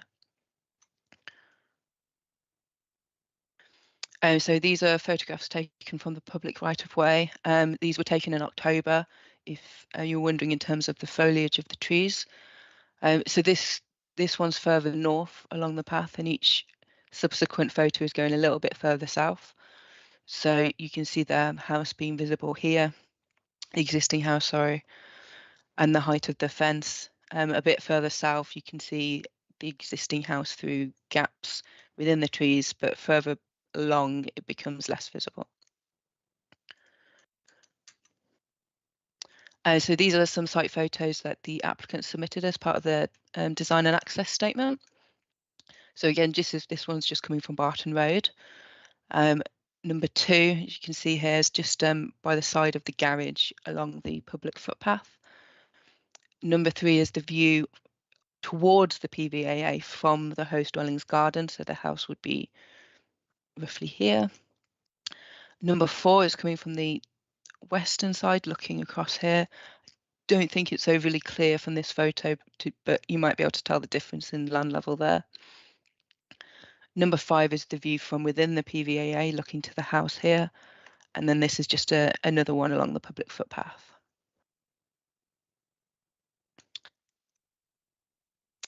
The applicant also provided 3D views of some of the kind of views of it, sorry.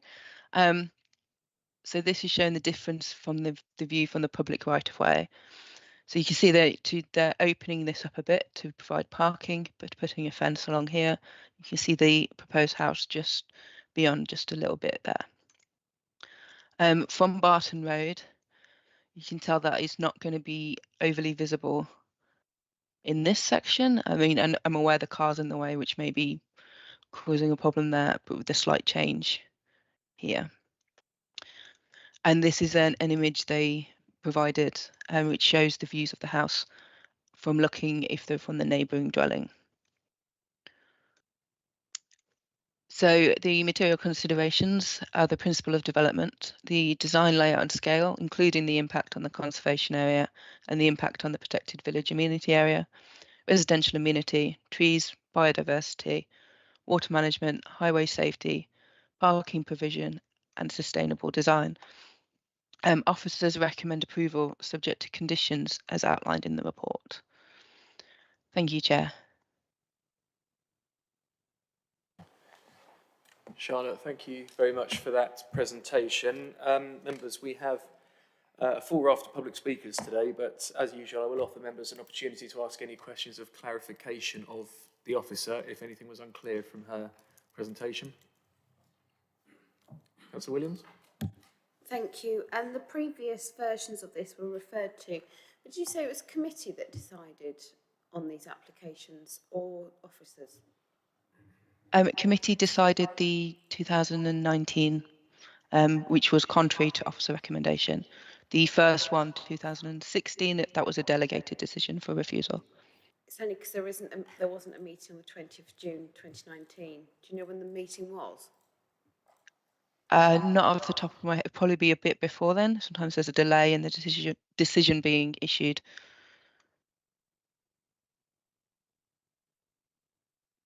It's probably the day of the decision. Yeah, I think that's probably the date of the decision notice, I would imagine. So it'd be a committee prior to that. Okay, members. Well, with that then, we will move on to our public speakers. So firstly, thank you very much for your patience if you came in. I appreciate it's been a long day, so we appreciate you taking the time to come in and very patiently waiting. We're going to start with Mr. Edward Halford, if he's with us. Mr. Halford, if you could take a seat. As with the other speakers, I'm sure you heard me address them as well, but you'll have 3 minutes to give your views to the committee, at which point there may be some questions of clarity. So if you could stay seated, that would be helpful. You can switch the microphone on and off using the big silver button on the right-hand side. And then we'll hand over to you whenever you're ready, please. Oh, well, good afternoon, Mr. Chairman and ladies and gentlemen. I'm Edward Halford and I live at the other end of the footpath which passes by this site. This latest application for development on this very spot is one of 5. Only 2 previous ones were mentioned by Charlotte, but there were 3 others. They've all been rejected, and all on really basically the same grounds, that they harm the conservation area and the protected village amenity area. Now, the conservation area was introduced in 1973 specifically to stop urbanisation of the village centre, and this application is urbanising the part of the conservation area. Conservation areas, as you know, have strong legal protection under the Listed Buildings and Conservation Areas Act 1990, and the Council's planning policies ensure compliance via policy CH5. Now, and as you know, obviously obeying the law is mandatory, it's not discretionary, and so CH5, or the conditions of CH5, must be followed, otherwise you will be effectively breaking the law. Now, the law actually requires, and the CH5 requires, that the character of the conservation area must be conserved or enhanced, unless there's some other overriding public interest. Excuse me. The question is, can building a modern house, and it's a very fine modern house, but it's a modern house over an ancient badger set, with its driveway partially occupying an ancient footpath, be classified as conserving the character of the conservation area? Or is it even enhancement? Perhaps we should build new houses all over the conservation area and enhance it that way. Perhaps there's another overriding public interest. Well, the applicant will benefit, of course, but the public amenity will be greatly harmed. We won't be able to walk along on the leafy path, such as it remains, which was originally the path from the village pump to Swains Lane, and you will pass Brock's Close, where there's a group of thatched listed buildings. It will become at its northern end the driveway of a modern house. Now, the tall fence was erected after the last the approval for the extension of the existing front house, which was more than doubled in size at the time, and it was specified that the view of the conservation area should be maintained by having a fence which was only 1.2 meters tall and could have a trellis above. I think you ought to note that the end of the path is called Brock's Close. That's a reference to the badgers, of course, who've always been lived there and dig divots in my lawn. If you could sum up, please, Mr. Halford. Have I finished? If you could conclude, please, that'd be great. Conclude, certainly. We're over time, but if you want to summarise, that's fine. Okay. Well, I've just asked the council to take that into account. Thank you very much, Mr. Chairman. Thank you very much, Mr. Halford. If you could stay seated in case there's any questions of clarity from committee members. Members, do you have any questions of clarity for Mr. Halford? No, I can't see any. I think that was all very clear. So thank you again for your time and for your patience in waiting for your item today. So thank you very much. Members, we're now going to hear from the, I believe, the architect of the application, Mr. Simon Redman. Mr. Redman, are you with us? Yes, hi. I should probably state I do have an interest here, as in the architect's practice that Mr. Redman works for has in the past worked with my employer, albeit we don't have a current ongoing relationship. So I've took legal advice and there's no conflict there. So I just wanted to put that on the record. But Mr. Redman, welcome. As with the other speakers today, 3 minutes to address the committee, at the end of which there may be some questions of clarity for yourself. So please do stay seated if there are any questions for you. So over to you whenever you're ready. Thank you. Thank you, committee. The owners of 64 Barton Road seek consent for a dwelling to the rear of their house. Previous proposals for a two-storey property were refused due to their siting scale and massing. The south-facing site is relatively flat, with the garden for the proposed dwelling extending into the PVAA, and it also includes a belt of mature trees which, through the diligent maintenance of the owners, make an important contribution to the character of the PVAA. The track along the eastern edge gives access to the dwelling and a public right-of-way linking Barton Road to Swains Lane. The right-of-way will continue unimpeded, though surface enhancements will make it more pedestrian-friendly. Both the site and the gardens to the east are enclosed by solid fencing, and importantly, the site is around 1 metre lower than both the public right-of-way and these gardens. The scheme delivers a single-storey family home with simple elevations clad in natural materials, in total contrast to the previous two-storey pitched roof traditional designs. This new design is a delicate pavilion glazed to the south, offering beautiful private views of the spectacular trees. It is less than half the height of the previous scheme, and its flat green roof serves to replace the lost lawn with more biodiverse wildflowers. And this is a low-energy design. It lends itself to efficient construction, and the owners have commissioned specialist thermal modelling which confirms it is viable for year-round natural ventilation. Due to the pronounced falls in level towards Barton Road, the house has little or no presence from the public realm. And as a result, neighbours and pedestrians will enjoy the same sight lines over the boundary and into the undeveloped gap within the conservation area. The scheme was submitted for pre-app, and officers reacted positively to its principle and much of its detail. And a full suite of supporting documents has been submitted with the proposals addressing the weaknesses of the refused schemes and the concerns raised by neighbours and parish council. All proposed land and building heights are based on accurate digital third-party data. A qualified ecologist has surveyed 3 times and on each occasion confirmed no badger activity or tunnels within the construction site, and that the nearest set will be adequately protected by standard practices. And these findings have been accepted by the local ecologist.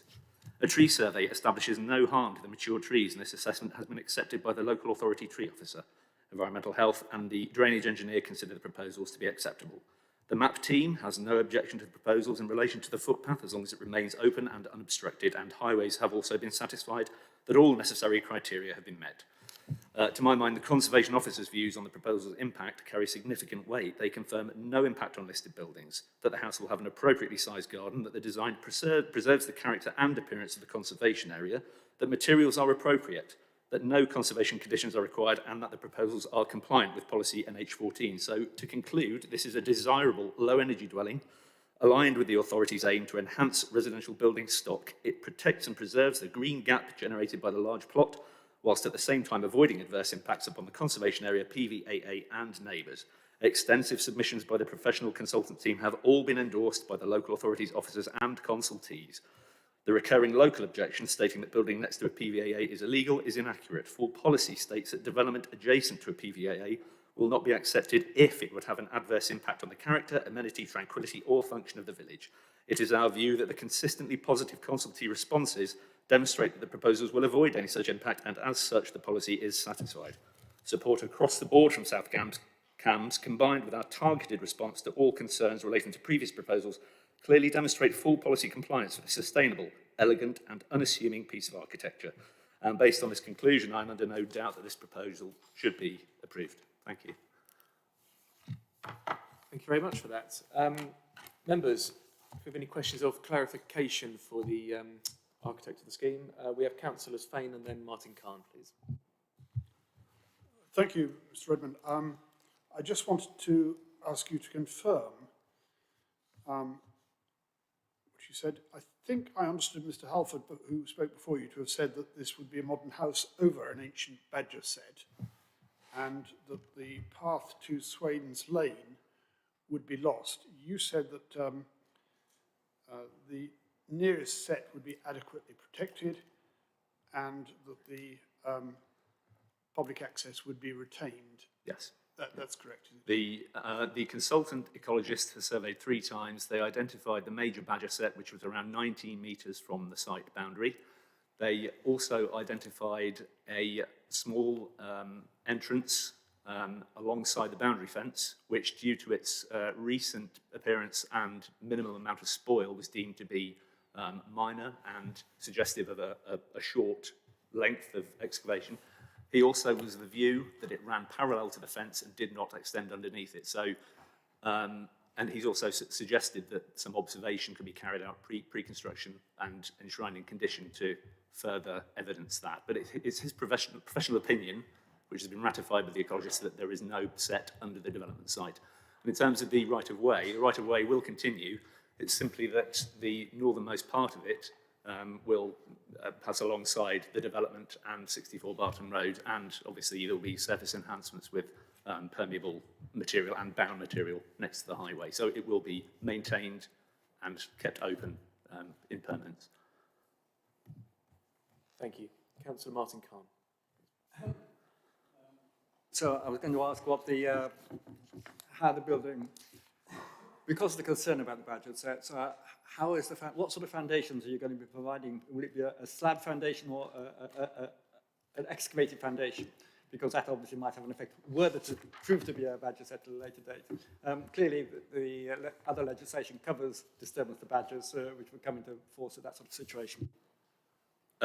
It's anticipated that they will be conventional strip footings and a ground slab, so minimal excavation. Certainly no piling.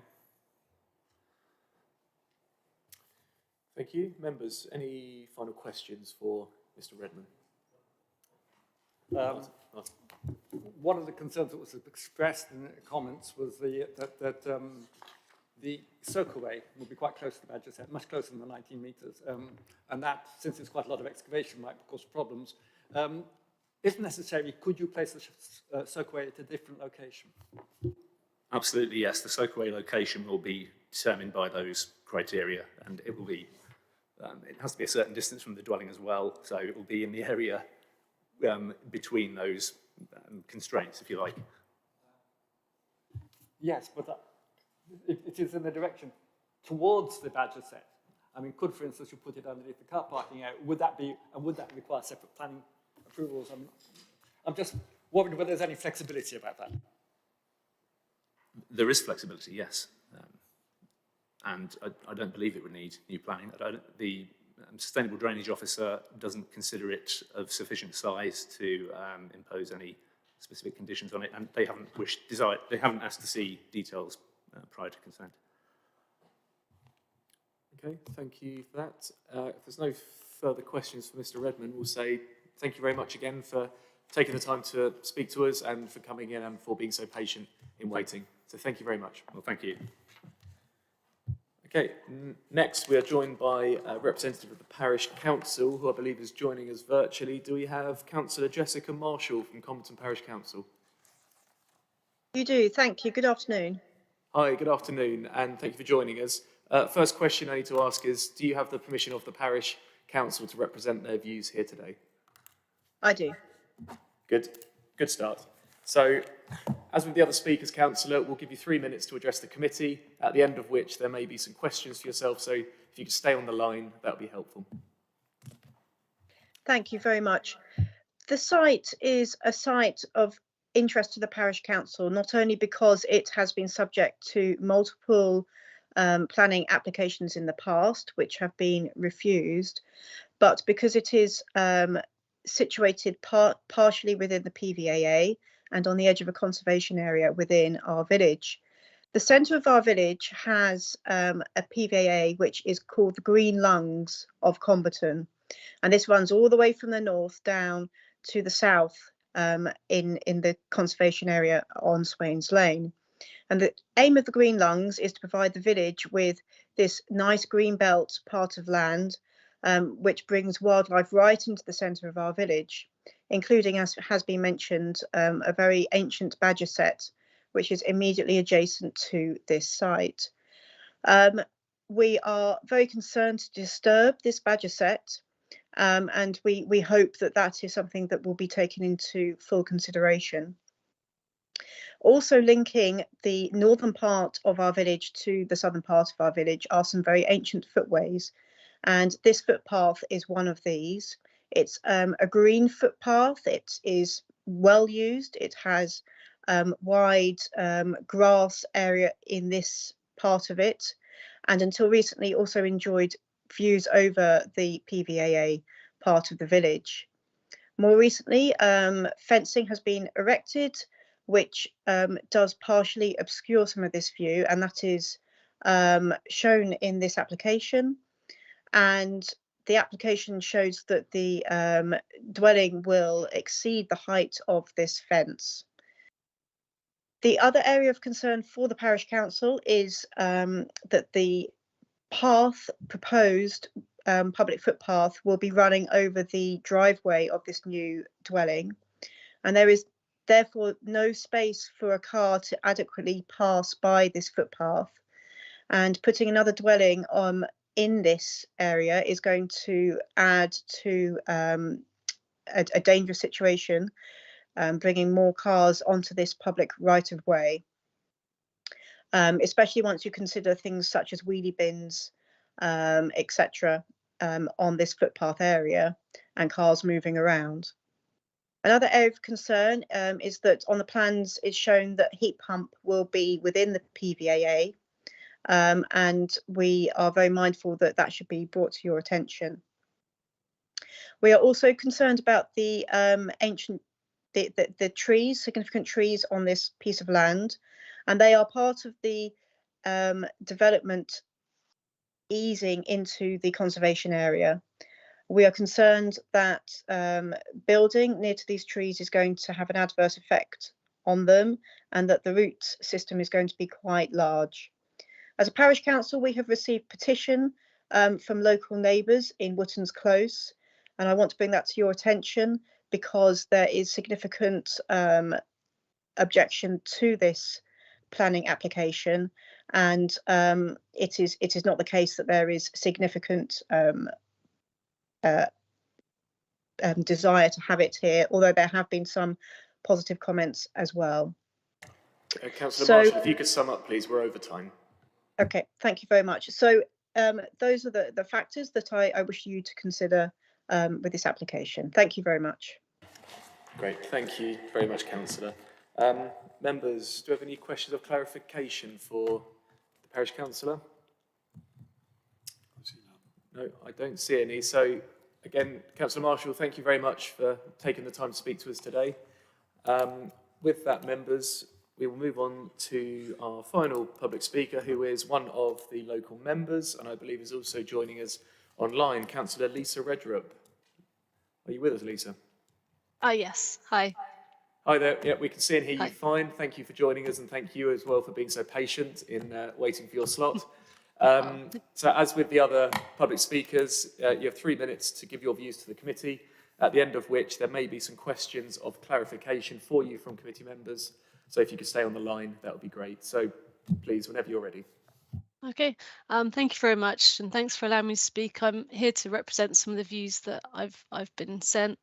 And I'd like to ask you to please consider carefully the objections that have been raised in response to the application, which, as you've heard, focus on the impact that this proposed development would have on the conservation area and the protected village amenity area. There's concern that the proposal might harm the conservation area through further urbanisation of the village, rather than sustain or enhance the conservation area, and also that it offers no overriding public benefit. For example, the proposal includes removal of 4 metres of hedging along Barton Road, so affecting the appearance from outside the property, and it also may erode the rural look and character of the north end of the public footpath by opening up a section for vehicular access through a driveway and an adjacent parking area. And also there's the new house, which, although single storey, does have a large footprint. There's also concern that it would impact on the tranquility and character of the protected village amenity area by developing land immediately adjacent to it, and so losing the undeveloped area between the PVAA and the existing housing.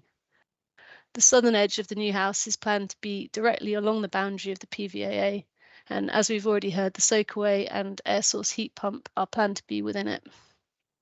So it does seem that there could be disturbance or damage both during construction and beyond. There's also concern that development could adversely impact the protected mature oak trees in the adjacent PVAA, both immediately by disrupting their roots, and in the future if occupants of the new house want them reduced or removed, for example due to shading or interference of the roots with the foundations. I've also been emailed about concern about impact on wildlife, which feeds into the desire to maintain green areas within the village. Many different species have been seen in the vicinity, including birds of prey, the badgers, and great crested newts. And I've also had reports that neighbours have seen badgers or badger activity in the direct area, and so there has been a request that badger sets are not disturbed. Lastly, I'd just like to say that the level of concern felt is indicated by the number of people who have taken the time to have their objections noted. And so I again ask that you please consider the impact that this proposal would have. Thank you very much. Thank you very much, Councillor Redrup. That's very clear. Committee members, do we have any questions of clarity for the local member? No, I don't see any. That was very clear, Lisa. So thank you very much for taking the time to address us today. And again, thank you for your patience. Thank you very much. Bye. Okay, members, those are all the public speakers we have on that item. So we're now going to move to the debate section of proceedings. So this is an opportunity for members to put your views forward, or equally, if we have any further questions for officers, we can ask them as well. So members, I will throw it open to you. And kicking us off is Councillor Sanford. Thank you, Chair. Late yesterday evening, I received a representation from a member of the public against this proposed development. I haven't had a chance to look at it in detail, but he included a lot of detailed pictures of the entryways to the badger sets. I'm not a badger expert, but it looks like the sets actually go under the site, and there's evidence of recent occupation by badgers. Rather calls into question the ecology survey mentioned in the report, whether that is A, current, and B, thorough. That definitely sows doubts in my mind as to whether we should approve this application. Thank you. Indeed. Thank you for those thoughts. Yeah, I think many committee members have been contacted by concerned residents, so it's worth It's worth putting that out in the public domain. Whether members wish to refer to that or not in their comments, I'll completely leave up to you. So we've heard from Peter. We're now going to hear from Martin Kahn, please. I also received this representation regarding the badger sets, and it's certainly a matter of concern. I went out yesterday actually to look at the site, and have a look at it. He proposed 3 locations, including one supposedly in the middle of the site. There was no evidence of any activity in the middle of the site of where the actual building is going to be. There's clearly nothing active there. As you heard in the report, the suggestion was that the activity on the boundary was only a short distance tunnel, but we can't be sure. That's why I asked about the soakaway, because that seems to be the site which might cause some problems, and wanted to know whether that would be a constraining in the building the development.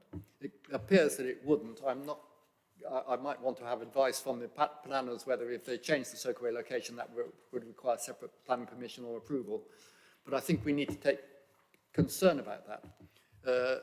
Other legislation means that if a badger set starts to be disturbed, you would have to stop development, because that's protected by other legislation from planning legislation. So we really need to think what would happen if that occurred, were it to be approved. And that's a consideration that I would want to, were we to approve it, I would want to be considered in terms of conditions that we might apply. Okay, so picking up on those 2 points, and so I think your first question was around should the proposed soakaway need to be moved to a different location? Would that then need to come back to planning, or could that be done without planning? So I'll ask officers that first. I don't, Phil, if you can answer that, or yeah, I'm happy to pick that up, Chair. Given the extent of the site, I imagine it would still be within the red line area anyway. So I can't imagine that it's going to fall outside of the land that's been indicated for the development. So I don't think that would be a problem for the proposal. Okay, and then I think the second question was around the badger set. If it turned out during construction there was a badger set beneath the site and it would be disturbed due to construction, would construction need to cease? I think was your question. I was almost stating that the other legislation would cover that, but I was really talking about the soakaway area, which is the only area which it seems to me likely that there would be a problem from the information that we have. Okay, understood. But I think, yeah, as officers have said, they could move the soakaway without the need to come back for full planning permission. Okay, we next have Councillors Fain and then Heather Williams. Thank you, Chairman.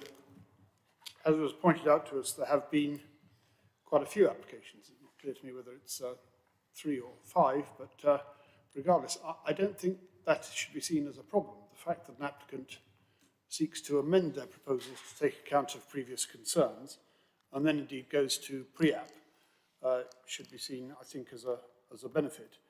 And the resulting building is clearly of low impact design, that is low energy, which I think is particularly important in current circumstances. It is single story, and I think 1.4 metres above the level of the fence between there and the footpath, and has a green roof. Now, looking at the impact, firstly on the, I'll come back to the PVA in a minute, but on the conservation area, we have the assessment of our conservation officer, 615. As I said, due to the levels of the site and the proposed sedum roof, impact on the surrounding area would be minimal. And the key question, which was raised for us by Mr. Halford, the key question is the impact on, would the proposal preserve the character and appearance of the conservation area? And the conservation officer's assessment at 615 is that it is considered that the proposal would preserve the character and appearance of the conservation area. There was a question raised about the impact on the trees, and again that was dealt with by the council's tree officer, 825 on page 100, that in the light of the information received, there is no negative material impact to trees subject to compliance with the documents. So then we come back to the important point about the effect on the PVAA. And the policy on that, of course, is summarised at 8.5 on page 97. Development would not be permitted on or adjacent to the PVAA, but there is a condition to that. If it would have an adverse impact on the character, amenity, tranquility or function of the village, and not actually of the PVAA itself, but I think we can interpret that as meaning on its effect on the PVAA itself. Well, the assessment by officers is that the PVAA positively contributes to the tranquility of this part of Comberton, and therefore if that was disturbed, presumably that would affect the tranquility or function of the village. Now, I can see that there are some potential impacts on this. It is clearly directly adjacent to the PVAA, or to a part of the PVAA. Councillor Dr. Martin Khan has raised the question of the potential soakaway and its possible impact on the badger set, which we are assured would not be directly affected by this. It was mentioned that it is a very sustainable building proposed. I don't know to what extent the heat pump might have impact on the PVAA. I guess that might depend on the type of heat pump, whether this is boreholes or whether it is slinkies. I mean, clearly if there were slinkies going in to the PVAA, which is perhaps a question I should have asked earlier, then, forgive the terminology, I think we all understand what that means here. If there were slinkies going into the PVAA, it would be very hard to conclude that that is not having an adverse impact on the character and tranquility of the PVAA and indeed the badger sets. But we have no evidence to say that the heat pump would disrupt the PVAA. So I'm afraid on this point about 8.5, would this have an adverse impact on the PVAA? I really find that very difficult to assess. The assumption must be that because it is directly beside it, and indeed has doors opening towards it, that there is likely to be an adverse impact on the tranquility of the PVAA. And that's the way I'm inclined to think. Okay, thank you for that. Next speaker is Councillor Heather Williams, please. Sorry, thank you, Chair. So I do agree that there's nothing to stop people coming back with different proposals, and there has been significant change. I think the applicants have gone and made steps to try and improve the situation from when we last saw it. But we do have to still judge it as we see it now. And I think with this application, a lot of it is subjective, isn't it? It's not a rule-based system, and we're discussing harm and conserving and enhancing, which is going to mean different things to different people. I think we have to accept that. But for myself, it's policy HQ1 1B says that we should be about high quality design and conserve or enhance important natural and historic assets and their setting. I don't believe that this does conserve the historic assets and the setting, so we now have to ask ourselves, will it enhance it? I don't consider, due to the design and the way the scale of it, I appreciate why it's been made a single story, but that does increase the land footprint that it uses, and equally the materials that are proposed. I'm afraid I'm going to have to agree to disagree with what has been put in the report for us. I do not consider that it is conserving or enhancing the historic assets and the setting of it. The other thing that we're asked to consider in these cases is about the balance between public benefit and the preservation. I cannot see that this contributes any public benefit other than one additional market property, of which I think most people say we're not short of in South Cambridgeshire. So I don't see a public benefit to having this one market house. It's not affordable, it's not exception sites, nothing that we could warrant further public benefit. I do also believe about the detrimental impact to the PVAA, which has been referred to by in our third-party representations.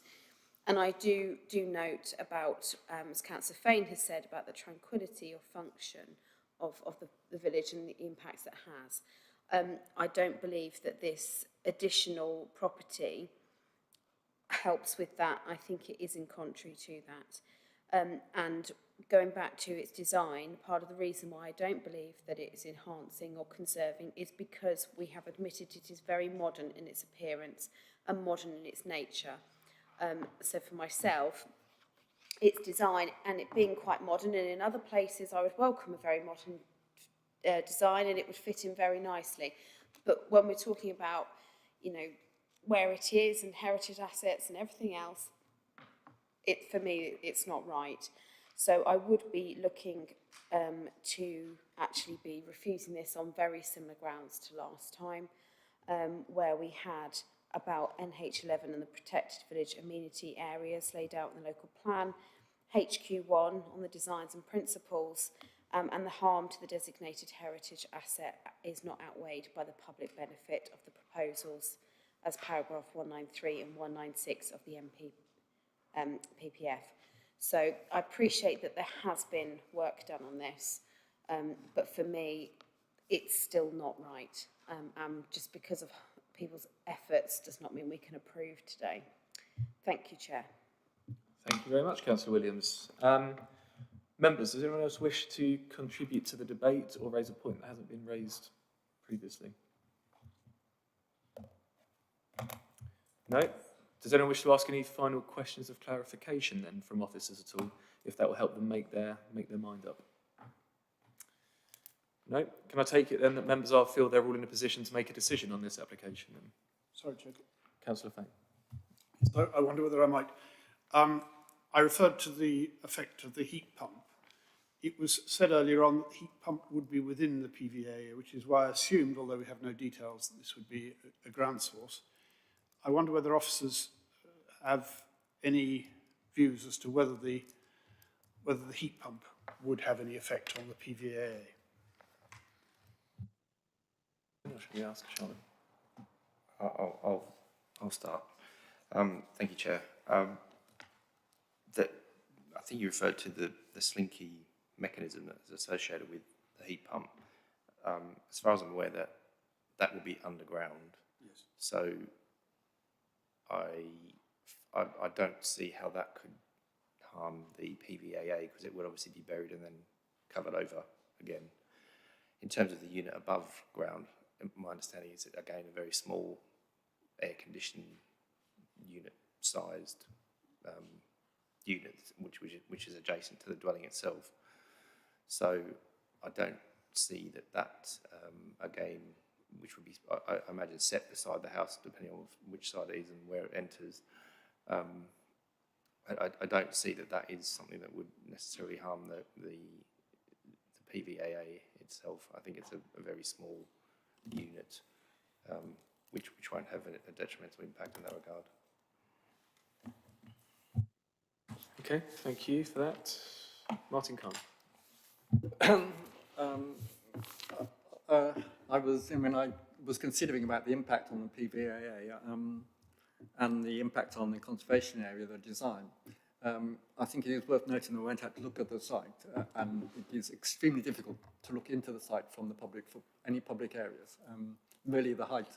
I had to clamber up to look in over the fence. It's not something that a normal person would see.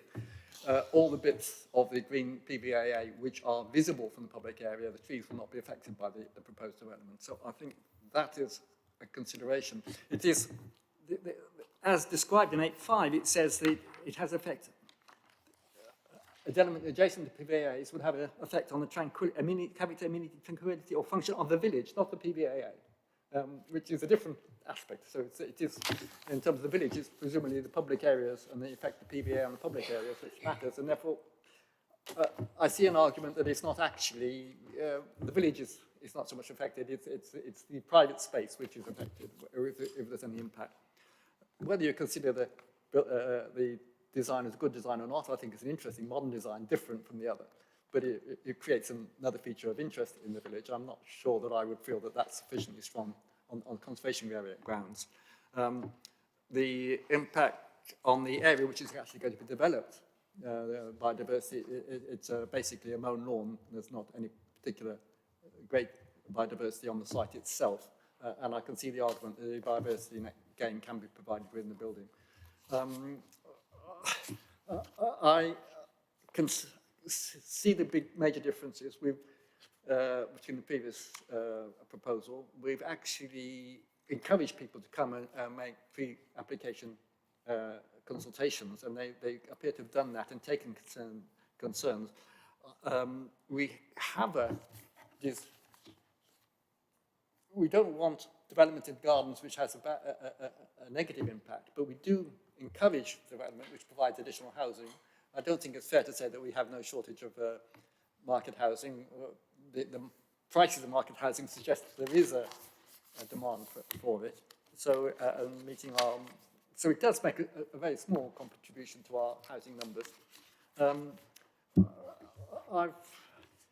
I've come to the conclusion generally that I feel that it probably is something we should accept. I was most concerned about the soakaway. The soakaway, when it's finished, will be underground, so it won't make an impact. But whether if it did prove to be an impact on the badger set, whether that could be adapted afterwards. And having had reassurance on that, I feel I generally would feel that the benefits probably outweigh the impacts.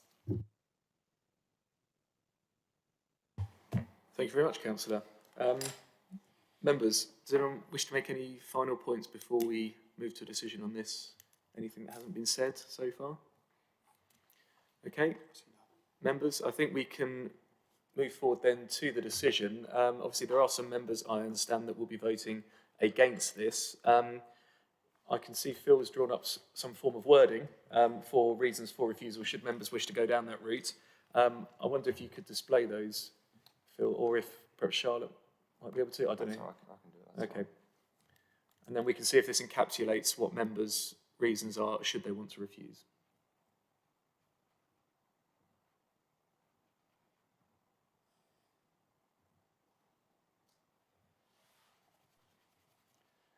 Perhaps you could talk us through this, Phil?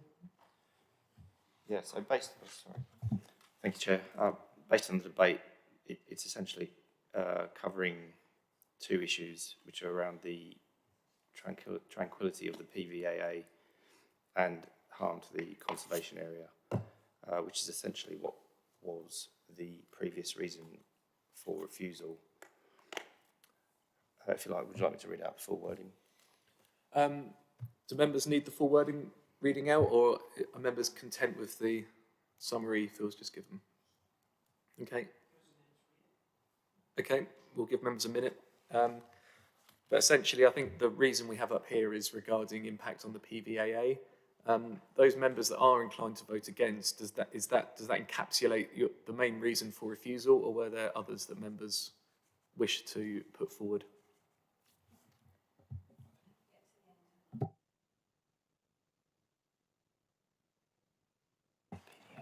So, sorry, I've been reminded it's covering damage to the conservation area and the PVAA, not just the PVAA on its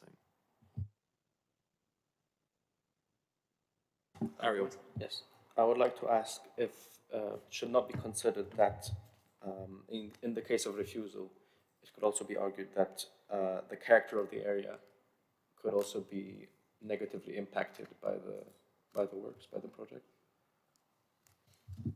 So is that the character of the conservation area? Yes. Yeah. Do you want to say that, Phil? Yeah. Through you, Chair. I think that's covered in the reason that's on before members. Okay. Is that satisfactory? I think officers are of the view that is covered within the reason for refusal on the screen now. Okay, members. Yeah, should we go forward with a refusal? Are members satisfied that the words on the screen now do cover the points that have been made during the debate? Yeah, unless I hear otherwise, I will take that as yes. Okay. Okay, well with that then, members, we have a recommendation on page 104, and that is to approve the application subject to the planning conditions laid out. Obviously, we have a reason for refusal on the screen should members wish to vote against that. I'm going to ask Democratic Services if they could start an electronic vote for us, because I think we are going to be split on this. So Aaron, if you could. So members, the usual process, press the blue button to indicate we're voting, press green if you want to vote in favour of the application, press red if you wish to vote against, and yellow if you wish to abstain. Councillor Richard Williams, obviously not allowed to vote, but welcome anyway.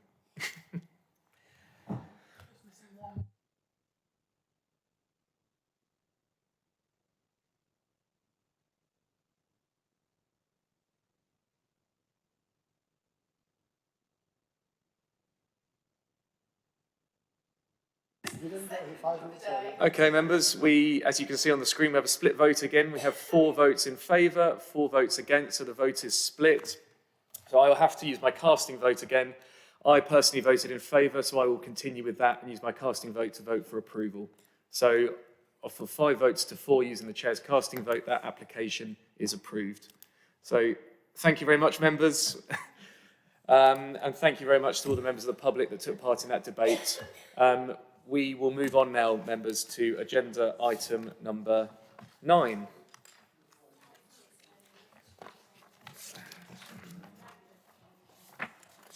So members, those are all... Okay, good. So members, those are all the applications we have to make decisions on today. We're now on to, as I say, agenda item 9, which is a report on the Greater Cambridge Shared Planning Service Compliance Policy, or in layman's terms, enforcement. So I'm going to hand over to Heather Jones, who is joining us on the screen. Heather, welcome. Thank you, Chair. Can you hear and see me okay? Yeah, we can see and hear you perfectly. Thank you very much for joining us. We appreciate it. No problem, thank you. So I'm here today to present the report for information to Cambridge District Council Planning Committee. This is on behalf of Dr. Toomey Hawkins, Lead Cabinet Member, and Stephen Kelly, Lead Officer. It consists of 4 documents: the report with recommendation, Appendix A, which is the new proposed Greater Cambridge Shared Planning Compliance Policy, Appendix B, the existing South Cambs Enforcement Manual from 2001, and the Equality Impact Assessment, which is draft. I just wanted to point out there is one error on the report itself. So that's page 1, section 2. It says under key decision, no, and then underneath the text says the key decision was first published in September 2022. It is not a key decision, so I just want to confirm that to you. The report itself outlines the recent work completed with the transformation team on the compliance, or with the compliance team, and also recommends that we present a new policy, which is detailed in Appendix A, for consultation. The consultation period will be for 6 weeks, as it will cover the Christmas season. You will have the opportunity to comment on the policy during that period, along with everyone else, members of the public, etc. So do we have any questions? Thank you. Okay, before we have questions, I'm just going to ask Phil if he could actually clarify what we're being asked to do with this report, just for complete and utter clarity. Thank you, Chair. Yeah, so it is just to note that we're proposing to go out to consultation, as Heather has just outlined, and any questions or queries around the nature of the policy itself can be dealt with once that public consultation period commences. Thank you. So on that, do any members have any questions around this going out to consultation? Councillor Williams, and then Councillor Williams. Thank you. So this says endorse, so we're just being asked to note, not endorse. So that would be an amendment to the recommendation, is that right? Yeah, that's correct.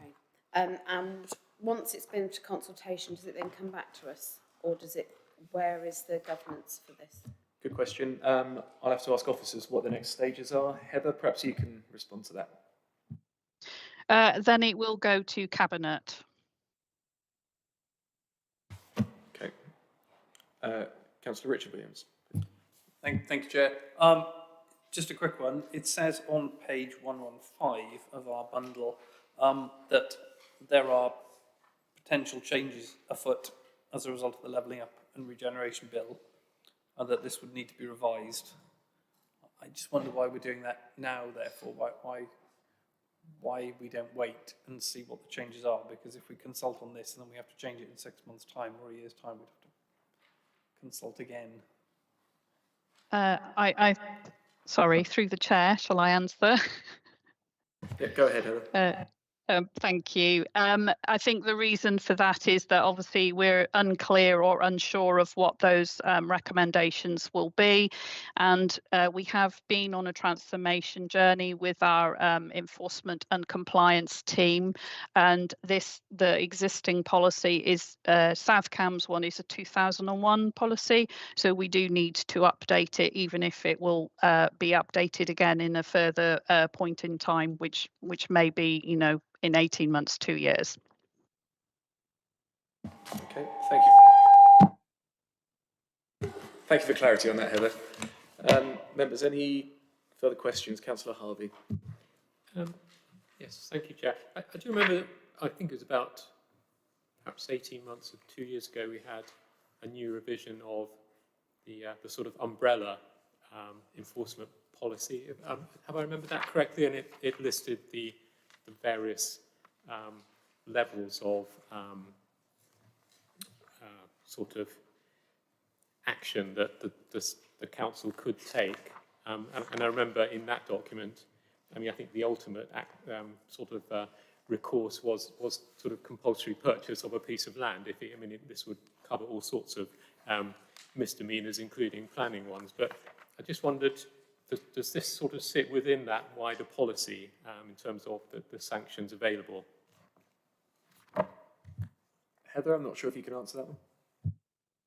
I can do. I think what we were referring to was the policy in respect of, I think that was a housing one, and this policy is purely for the planning service, so that we can be very clear with our residents what their expectations can be in respect of compliance. It is a discretionary service, so it's not statutory, and we wanted to make that very clear to residents and other members that are really, that this is important too. So I suppose in answer to that, the umbrella document that you're referring to, I think, was relating to housing. This is a planning, specific to planning and what we can do in respect of enforcement, our final enforcement measures with planning. Thank you, Chair. Thank you. Thank you for the clarity on that. Members, if there's no further questions for Heather, as was mentioned, the recommendation isn't to endorse, it's actually just to note that this will be going out for consultation, so I don't think we need to take any formal decision on that, unless officers tell me otherwise. No? Okay, so we can consider that noted. Thank you very much, Heather, for presenting that to us. And we'll move on, members, to agenda item 10. But before we do that, I realise it's been 4 hours, so I'm going to ask if members are happy to carry on. Agree? We're nearly at the end, so if we could agree. Okay, so just to note, Councillor Handley is leaving the meeting. And I should also mention Councillor Richard Williams did join us partway through agenda item 8, but obviously, as he missed part of the debate, he wasn't able to vote, but he's very welcome. So, with that, members, we'll move on to agenda item 10, which is on page 167, and this is a planning enforcement report, or planning compliance, if it should be called now. We have John Shuttlewood, I'm hoping is joining us online to present. John, hello. Hello, Chair. Sorry you froze there for about 10 seconds, so I might be behind you, or you might just be picking me up now. Okay, yeah, we can hear you loud and clear, John. So thank you very much, Chair. Good. So over to you, John, for your enforcement report.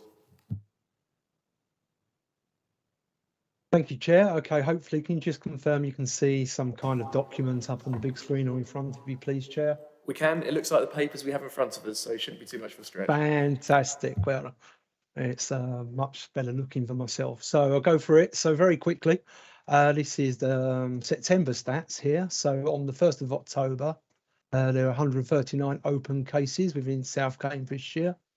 what will happen due to the deadlines and the fact that we didn't have committee last month. The stats for October and November will all be rolled over and will be presented separately at next month's committee in December. If I just quickly show you, hopefully, another screen, which you can see, hopefully you can see Appendix 1, which the enforcement cases received and closed for September. We had 9 for September that we received, and we closed 12 cases in September. September was a particular time where, as well as running our vacancies on the team, we also had half of our team members off on holiday. So actually we were pretty sparse at the time, so there was probably less activity than as per normal. And we also managed to serve an enforcement notice relating to some authorised balustrades at 31 Frog End in Great Wilbraham. And if I just go back to the reports, update on service delivery. As I mentioned before last time, we did go out for recruitment, and we're pleased to see there has been a principal enforcement lead officer. Chris Braybrook, he's coming from a neighbouring authority, and he will be starting on the 3rd of January. But beforehand, he will be coming to our enforcement away day before then. So we're going to get to know Chris. I've met him before. He's a good guy, so I'm very confident he's going to be a very, very good addition to the team moving forwards. Tony Wallace was promoted as a senior planning enforcement officer, and he's doing a tremendous job running with that. Unfortunately, the second vacant post, we went out for that twice for recruitment. Unfortunately, that's not been successful to get a permanent person in that role. So we have been able to get a good agency person, Rachel Arnold, who started last week. Rachel's initial area, she's been given area team West for the moment. So she's going to be dealing with such areas as Harston and Comberton, us Lucky and the good people down in the Maldens, and also up in Caxton and Papworth as well as all the other areas in the area team West. There's the members of the team. So just to let you know that the online website is up and running with all the new details of how to raise the complaints via the new e-form. I'd recommend and ask, obviously, members to use this e-form. There is actually a first section here where it says, is this a query from another South Cambs department? I'm quite happy for members to tick the box yes, so that means you only have to put your email in and the address rather than having to put in your address and everything like that. So just your email and your name will be sufficient if you want to report anything to us via that method. We've still got our enforcement register, which is meant to be going live at the end of the month, which is going to give real-time figures so you're going to be able to go online like you do at the moment and search planning applications. You're going to be doing that with enforcement cases as well. However, due to IDOCS, the company that runs the system, they want to be there to basically iron out any difficulties. And so that's why this is now taking place at the end of the month, rather than at the start of the month as originally planned. What we don't want to happen, we've been doing some testing in the background, and there's some information that's been coming out, has been available to the members of the public, which shouldn't be made available. And the problem is this could lead us to a massive data protection potential breaches, which we don't want. So we can continue doing the testing, and we're going to make sure that everything is up and running by the end of the month. Finally, just a note on Smithfield Fen. May have touched this on last time, but we do have an experienced officer involved dealing with Smithfield Fen, and is working with council colleagues to explore and agree the council's approach to the site moving forward. Basically, there's some issues regarding low levels of occupancy, and basically just trying to deal with ownership relating to empty and vacant awful pitches. That's the presentation for the moment. Thank you very much, Chair. Thank you, John. That's very helpful. So if I'm hearing you right, all the vacancies in the department have now been filled, albeit one of them on a contractual basis. That is correct, Chair. Yes, I understand that contract is for an initial 6-month period. We're very, very lucky There's a number of agency officers out there. There are some short-sighted local planning authorities out there who are deciding actually to get rid of half of their enforcement officers, and we're managing to pick up, people at the moment, just basically fill the gaps where other people are getting rid of officers. But yeah, we're going to be a full complement at the start of the year, Chair. Good to hear, John. We do have another question for you from Councillor Sanford. I do, thank you, Chair. John, thank you for the update. You say details of all enforcement investigations are sent electronically to members on a weekly basis. I've been a councillor for 6 months. I don't recall seeing any updates. Possibly everyone in my ward is being very well behaved, or possibly the mailing list is out of date. I know there's at least one miscreant that we're currently investigating in Caxton and Papworth. So what I will do, I will check the report list to make sure you're on there, and if not, I'll put you on the list. Great, thank you.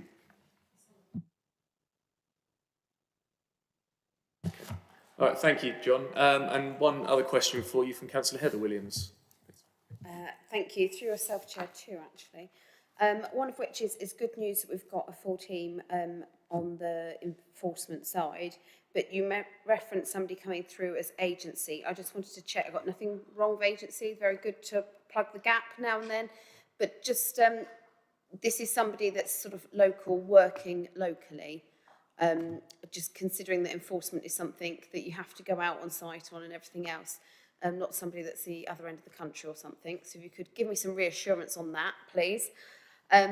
You laugh, but we've had, not necessarily here, but other places have had this issue before. And the other is Smithy Fen, which you did touch on. However, Chair, I feel like I'm channeling Councillor Wright from when he was here in the same chair as I am. The report is getting less and less. The problem is not going away. I asked last time that if we can't have something, because I appreciate it's a legal case, if we can't have something in the public domain, then we should have a closed paper on this or some sort of briefing. I do not feel that as a councillor, the information we are giving, or given in this sense, is enough for us to be able to honestly say we are doing our job in relation to this matter.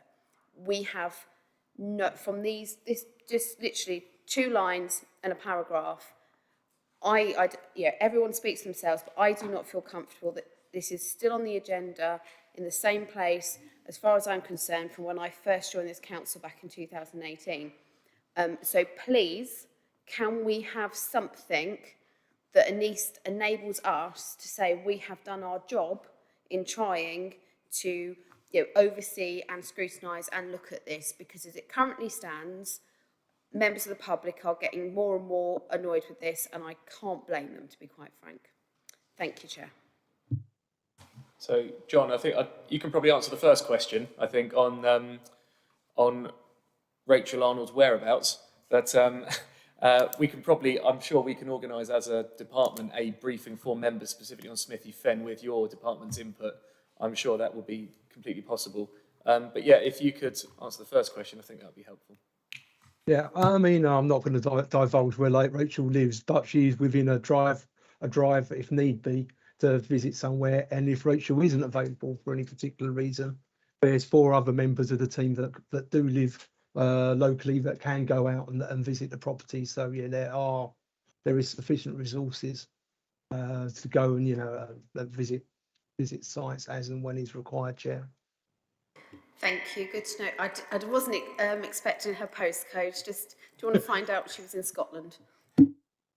No, I can confirm she's not in Scotland, Councillor. But thank you for the question. Good. Thank you very much. Councillor Martin Khan, please. Simply to highlight that there's a little bit of confusion. The development Kendall Court, Anglia House in Impington is referred to both in appeals waiting decision and in the decisions inspectorate. I know that's quite a recent decision, but just to note that.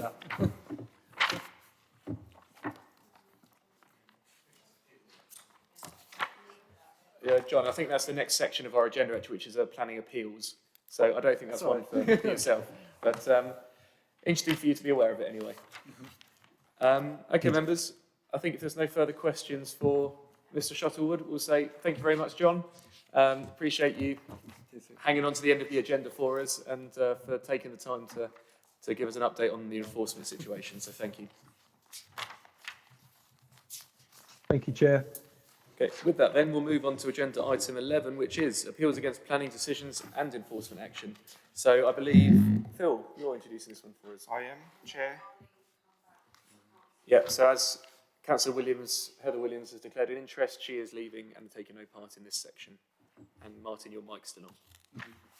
Your microphone. Thank you. Thank you, Chair. As we didn't have a planning meeting last month, agenda item 11 is in two parts. So we have appeals which were submitted or decisions made as at the end of 28 September, which is on page 17, starts on page 173, and then the second part is up to the 27th of October, which starts at page 189. I mean, this report, this section is obviously for noting, but if there's any particular questions, I'm happy to attempt to answer those or take questions away if I can't answer them on the spot now. Thank you, Chair. Thank you, Phil.